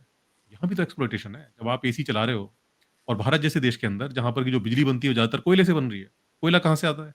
कोयला आता है, ज़मीन में खुदाई करते हैं हम, जो हैबिटेट है एनिमल्स का, उसको नष्ट करते हैं। अभी हसदेव जंगल है, उसको काटा जा रहा है। क्यों? क्योंकि हमें कोयला चाहिए। इसी तरह से जो ऑयल है, ऑयल आ रहा है, ऑयल की जो माइनिंग है, उसमें भी जो है हम ज़मीन को एक्वायर करते हैं, वहाँ का जो नेचुरल हैबिटेट है, उसको हम खराब करते हैं। और भी जो मतलब एनर्जी का इसी तरह जो हम डैम बनाते हैं, डैम के बनाने के प्रोसेस में कितना जो हैबिटेट है, वो लॉस होता है। तो हर एनर्जी का जो सोर्स है ना, आप जो भी एनर्जी यूज़ कर रहे हो ना, उसमें ज़रूर ऐसा तो नहीं आपको लगेगा कि भई सीधे-सीधे किसी जानवर के गले पे छुरी चलाई जा रही है। लेकिन वहाँ भी एक्सप्लॉइटेशन इनडायरेक्टली हो ही रहा है। उसको आप मना नहीं कर रहे हो और फिर जो एमिशन है, एमिशन तो हो ही रहा है। तो बेसिकली इस सब का जो सॉल्यूशन मैं देखता हूँ, कुछ हद तक ये हो सकता है हम अपनी आदतों को कुछ हद तक बदल सकते हैं। लेकिन वो किस हद तक बदल सकते हैं, वो उसी से पता चल जाता है क्योंकि जो एक्टिविस्ट है, जो कि इसके बारे में बहुत जागरूक है, इतना जागरूक है कि वो उसको उसके बारे में दिन-रात बोल रहा है। जब इतना जागरूक आदमी एसी नहीं छोड़ सकता, गाड़ी नहीं छोड़ सकता, फ्लाइट नहीं छोड़ सकता, तो आप क्या उम्मीद कर रहे हैं कि आम आदमी ये सब छोड़ देगा? नहीं छोड़ेगा, कोई भी नहीं छोड़ेगा। कोई भी नहीं चाहेगा कि वो वापस से जहाँ पर आज है, एक फ्लैट में या एक पक्के मकान में, वहाँ से निकल कर वो झोपड़ी में पहुँच जाए, पैदल चलना शुरू कर दे, कोई नहीं करने वाला है। तो ये तो होने वाला नहीं है। तो थोड़ा बहुत हो सकता है कंट्रोल अगर हम करें अपनी डिज़ायर्स पे, कि भई जैसे अगर कोई रेगुलर मीट ईटर है, तो वो कहे कि चलो भाई मैं इतना करता हूँ कि मैं हफ्ते में 1 बार खाता हूँ। या कोई जो है इतना भी कर सकता है कि चलो मैं महीने में 1 बार खाता हूँ, बाकी जो है मैं डेयरी वगैरह से पूरा कर लूँगा या सप्लीमेंट वगैरह के से अपना पूरा कर लूँगा। इतना तक जो है मामला खींचा जा सकता है। या कोई कहे कि भई चलो ठीक है, मैं एनर्जी जो तो कंज़्यूम करता हूँ भाई, मैं छोटी-मोटी जो दूरियाँ हैं, वो मैं अपनी साइकिल से तय कर लूँगा, मैं पैदल चला जाऊँगा, गाड़ी नहीं यूज़ करूँगा, पब्लिक ट्रांसपोर्ट यूज़ कर लूँगा। या एसी जो है उसको मैं बहुत ज़िम्मेदारी से यूज़ करूँगा, बहुत ज़्यादा नहीं चलाऊँगा। कोशिश करूँगा कि जहाँ तक मैं सह सकता हूँ, उतना मैं गर्मी को सहूँगा, उसके बाद एसी चलाऊँगा। तो ये सब तो करा जा सकता है, लेकिन बिल्कुल इस चीज़ को उलटना पॉसिबल नहीं है। और सेम चीज़ उस पर भी, खान-पान पर भी लागू होती है, क्योंकि जो खान-पान है, वो एक तरह से केवल पोषण का ही ज़रिया नहीं है, वो एक कहें कि एक काइंड ऑफ एक एंटरटेनमेंट भी है, एक कहें कि एक सैटिस्फैक्टरी फीलिंग भी है हमारे लिए। क्योंकि जब हम खाते हैं, जैसे मान लीजिए कोई आदमी पूरा दिन कुछ काम कर रहा है और उसके बाद में जब वो ब्रेक में कुछ खाता है, तो वो एक ज़रिया है उसके डोपामाइन को रिलीज़ करता है, वो उसको स्ट्रेस से फ्री करता है। अगर वो एक अपना कोई टेस्टी मील जो उसको पसंद है, वो खाता है, तो वो उसको ये भी काम करता है साथ में। तो वो ज़रिया भी मतलब लोगों से छीन लिया जाए, तो वो भी मेरे को ठीक नहीं लगता है। तो कुल मिलाकर जो मुझे ब बात समझ में आती है, वो यही समझ में आती है कि जो उसका जो सॉल्यूशन निकलेगा, वो साइंस के ज़रिए ही निकलेगा। इस प्रॉब्लम को साइंस के ज़रिए ही फिक्स किया जा सकता है। जैसे अगर हम मीट की बात करें, तो जो लैब ग्रोन मीट है, उस पर रिसर्च होना चाहिए, उसको जो है सरकारों को फंड करना चाहिए कि वहाँ पर जो रिसर्च हो, ताकि जो जो लैब ग्रोन मीट है, वो एक अफोर्डेबल रेट पर अवेलेबल हो जाए सबको। या फिर जो प्रोडक्ट हैं जो कि प्लांट सोर्स से आते हैं, उनको कुछ इस तरह से हम फूड प्रोसेसिंग के थ्रू उनको हम डिज़ाइन करें कि जो उनका जो टेस्ट है, टेक्सचर है, वो कुछ मीट जैसा हो जाए। उनमें उनमें जो न्यूट्रिशन है, वो मीट के बराबर में आ जाए। क्योंकि जो मीट है, वो मतलब खाली खाने में टेस्टी नहीं है, जो खाते हैं वो बताते हैं, और वो बल्कि न्यूट्रिशन डेंस भी है वो। प्लांट सोर्स के मुकाबले, प्लांट सोर्स के जो जो फूड आता है उसके मुकाबले वो न्यूट्रिशनल डेंस भी है। और खास तौर पे इंडिया जैसे देश के अंदर जहाँ पर कि लोगों को ढंग से एक हेल्दी डाइट ही अवेलेबल नहीं हो पा रही है। इतनी डेफिशिएंसी है, मोर देन 80% लोग किसी न किसी तरह की डेफिशिएंसी को झेल रहे हैं और मल्टीपल तरह की डेफिशिएंसी है कई जगह तो। दवा iron, vitamin D, vitamin B12, calcium, ये मतलब तमाम तरह की डेफिशिएंसी है और वो उसकी वजह ये है कि वो एक हेल्दी डाइट को अफोर्ड ही नहीं कर सकते। ऐसी जगह पर वीगनिज्म को प्रीच करना तो मुझे समझदारी भी नहीं लगती। यहाँ पर तो सबसे पहले तो हमें ये फिक्स करने की ज़रूरत है कि भई सबको एक अच्छा हेल्दी फूड मिले, ये हमारी पहली प्रायोरिटी होनी चाहिए। उसके बाद हम दूसरी बात कहें कि भई चलो हमने सबको हेल्दी फूड दे दिया, अब हम बात करते हैं कि भई ये जो वीगनिज़्म वगैरह है इसका आइडिया को उसके बाद में ये सेकेंडरी होना चाहिए। लेकिन चलो क्योंकि हम जो भारत की जो यही रही है हमारी कि हम जो है ऊँचे जो सिद्धांत होते हैं उनकी बातें बहुत करते हैं, उनकी बातों को करने में बहुत चाव आता है और वो क्योंकि हमें कहीं न कहीं एक हमें हमारे अंदर से एक सैटिस्फैक्शन देते हैं कि भाई हम कोई बहुत ऊँचे दर्जे का काम कर रहे हैं। तो जो हमारे पूर्वज हैं वो भी ऐसी ऊँचे दर्जे की जो बकवास होती है उसको करते आए हैं बहुत सदियों से और वे सोचते रहे कि हम बहुत ऊँचे स्तर का काम कर रहे हैं। लेकिन ज़मीनी स्तर पर वो फेल दिखाई देते हैं जब मैं देखता हूँ तो। तो हमें चीज़ों को ज़मीनी स्तर पर फिक्स करना है, ना कि ऊँचे दर्जे की बकवास बाद में करेंगे जब हमारा पेट भरा होगा, हम बहुत अच्छे से न्यूट्रिशन वगैरह होगा हमारे पास में, तो उसके बाद हम ऊँचे दर्जे की बकवास कर लेंगे। अब उससे पहले करना मेरे ख्याल से ठीक नहीं रहेगा। पहले हमें बिल्कुल ग्राउंड लेवल पे जो चीज़ें हैं उनको फिक्स करना चाहिए। ये चीज़ है और बाकी जो आचार्य प्रशांत हैं उनकी उनके मतलब यही मेरे को कहना है कि लोगों को ब्रेन वॉश ना करें, लोगों को खुद से सोचने का एक एक ऐसा मतलब कहें कि एक जो उनकी जो शिक्षा है उसको इस तरह से स्ट्रक्चर करें कि लोगों को खुद से सोचने का उनके अंदर सामर्थ्य आए, वो खुद से सोचना शुरू करें। ना कि आप जो बता रहे हो उन आइडिया को लेकर उड़ना शुरू कर दें। बहुत सारे लोग मैं देखता हूँ कि जो क्योंकि चूँकि आचार्य प्रशांत ने बताया कि भई ये हो रहा है, वो हो रहा है, खुद से जाके उन्होंने कुछ चेक नहीं करना, जो उन्होंने बता दिया अब उसके चक्कर में वीगन हो गए हैं। बहुत सारे उनमें से स्टूडेंट्स हैं, जिनके पास में इतनी पावर भी नहीं है कि वो सप्लीमेंट वगैरह खरीद सकें या जो उसके जो अल्टरनेट हैं अगर आप मतलब भई एनिमल प्रोडक्ट को निकाल रहे हो तो उसका कुछ ना कुछ अल्टरनेट में आपको लेना पड़ेगा। आपको सप्लीमेंट लेना पड़ेगा या फिर जो प्रोटीन है, प्रोटीन को पूरा करने के लिए जो सोया प्रोडक्ट्स वगैरह हैं, वो आपको ऐड करने पड़ेंगे। इतनी पावर नहीं है, उनके पास इतनी कहें कि फाइनेंशियल कैपेसिटी नहीं है कि वो उस चीज़ को कर सकें। या फिर चलो वो भी है तो उनकी घर में कोई मानने को राज़ी नहीं क्योंकि भैया वो तुम स्टूडेंट हो, तुम्हारे पास पावर ही नहीं है अभी, तुम्हारी मानेगा कौन? वो कर क्या रहे हैं, वो यही कर रहे हैं और बहुतों को ये नॉलेज भी नहीं है कि उन्हें ये सब करना है। वो जस्ट इसलिए क्योंकि वो इमोशनली उनको बता दिया गया है कि बड़ी सफरिंग है जी, बड़ा एक्सप्लॉइटेशन हो रहा है, इसको छोड़ देना है। और आचार्य जी की कई वीडियो भी हैं, वो जिसमें एक वीडियो में तो वो कह रहे हैं कि अरे! भाड़ में गया प्रोटीन, ना मिले प्रोटीन। प्रोटीन के लिए किसी की हत्या थोड़ी कर दोगे। ऐसे बोल रहे हैं। अब ऐसा कोई आदमी सुनेगा, तो वो क्या कहेगा यार नहीं, नहीं प्रोटीन के लिए हत्या नहीं मैं चाहे भूखा मर जाऊँगा। मैं चाहे These are भाड़ में moral जाए foundations. प्रोटीन, किसी की हत्या नहीं गई है, क्या बात है? भाड़ में जाए प्रोटीन, हाँ, ये These बोला are है, moral वीडियो में बोला है एक ने। foundations. ये सचमुच बोला है? बिल्कुल तो ये भाड़ में बोला हुआ जाए है वीडियो में। भाड़ में जाए जिंक, भाड़ में जाए क्या कहते हैं वो आयरन, लड़कियां भी मरे, लड़के भी जिंक के अभाव में मरे। अद्भुत। मतलब तुम बच्चा पैदा ना करो, तुम मतलब कुछ खाना वाना छोड़ दो, प्रोटीन की जरूरत नहीं है, ठीक है। साइंस लॉजिक में कुछ होता नहीं है। लाइफ के बाद हम लोगों को एक दूसरा जन्म होने वाला है, तुम मेरा लेक्चर सुन लो, ठीक है, सब कुछ तुम्हें पता चल जाएगा। दैट इज द फीस दे दो, whole fees narrative. Fees fees. अरे दक्षिणा फीस के अलावा फीस कुछ नहीं होता है, दान ओके, दक्षिणा। ठीक है। हाँ, मैंने कुछ दिनों पहले आखिर में बताता हूँ कि जैसे ये रुद्र है जी से मतलब क्लोजिंग जो स्टेटमेंट चीज लूँगा, उससे पहले एक बता रहा हूँ कि अ, जैसे गृह प्रवेश में होता है कि कई-कई जगह होता है, शायद आप बताइएगा कि गाय के ऊपर कोई माला-वाला पकड़ के थोड़ा गृह में पहले प्रवेश किया जाता है, ऐसा कुछ देखा। वहाँ पे गाय उनके पास नहीं थी, उन्होंने क्या किया, बच्चे के पास एक खिलौने वाली गाय थी, उसके ऊपर माला चढ़ा दी, ये छोटी-सी, इतनी छोटी गाय। उसे गृह प्रवेश करवा दिया, तो ठीक है, गाय नहीं है, एक ही रीति है, पर एक चीज़ मतलब स्थिर है, भाई साहब को दक्षिणा देना है। तो सारी चीज़ें बदलती रहेंगी, इन्हें पैसा ठीक से पहुँच जाना चाहिए इनके बैंक में। दक्षिणा जो है वो ध्रुव सत्य है, दक्षिणा हाँ, आपको हाँ। ज़रूर देनी है। बाकी सब तो अनित्य है। जी, जी। जैसे अर्पित भैया ने वीगनिज़्म के बारे में अच्छी से मतलब जो कन्क्लूज़न है वो दिया। रुद्र जी आप बाकी एस्पेक्ट्स को कैसे सुधारने को कहेंगे दर्शकों को कि आचार्य प्रशांत शायद ऐसा कर सकते हैं आखिर में, शॉर्ट में? मैं तो आचार्य प्रशांत को कोई एडवाइस देने वाला नहीं हूँ, मतलब मैं किसी को हाइपोथेटिकल सिचुएशन कि वो एडवाइस ले कभी पैरेलल यूनिवर्स में। ओके, मतलब मैं किसी मतलब और एक चीज मैं क्लियर कर देता हूँ, जो कोलैटरल डैमेज की वजह से आपने कहा था आचार्य प्रशांत कुछ अच्छा चीज भी कर रहे हैं, बीच में आप कहने की कोशिश कर रहे थे, तो वो एक चीज क्लियर कर दूं, मैं कोई इंडिविजुअल ह्यूमन बीइंग के बारे में कोई भी क्रिटिसिज्म नहीं दे रहा हूँ या फिर नहीं बोल रहा हूँ, मैं उनका नैरेटिव के बारे में बोल रहा हूँ। वो जो नैरेटिव स्प्रेड कर रहे हैं, thousands of followers are there, मतलब हजारों लोग उनको फॉलो करते हैं, हजारों लोगों का डेली लाइफ में, डेली जो मेंटल लाइफ में उसके अंदर वो घुस चुके हैं। तो मैं उस नैरेटिव को उसके अगेंस्ट में कहने की कोशिश करो, ना कि कोई इंडिविजुअल। मैं उनसे कभी मिला नहीं हूँ, हो सकता है फ्यूचर में कभी मिलने की मौका मिल जाए।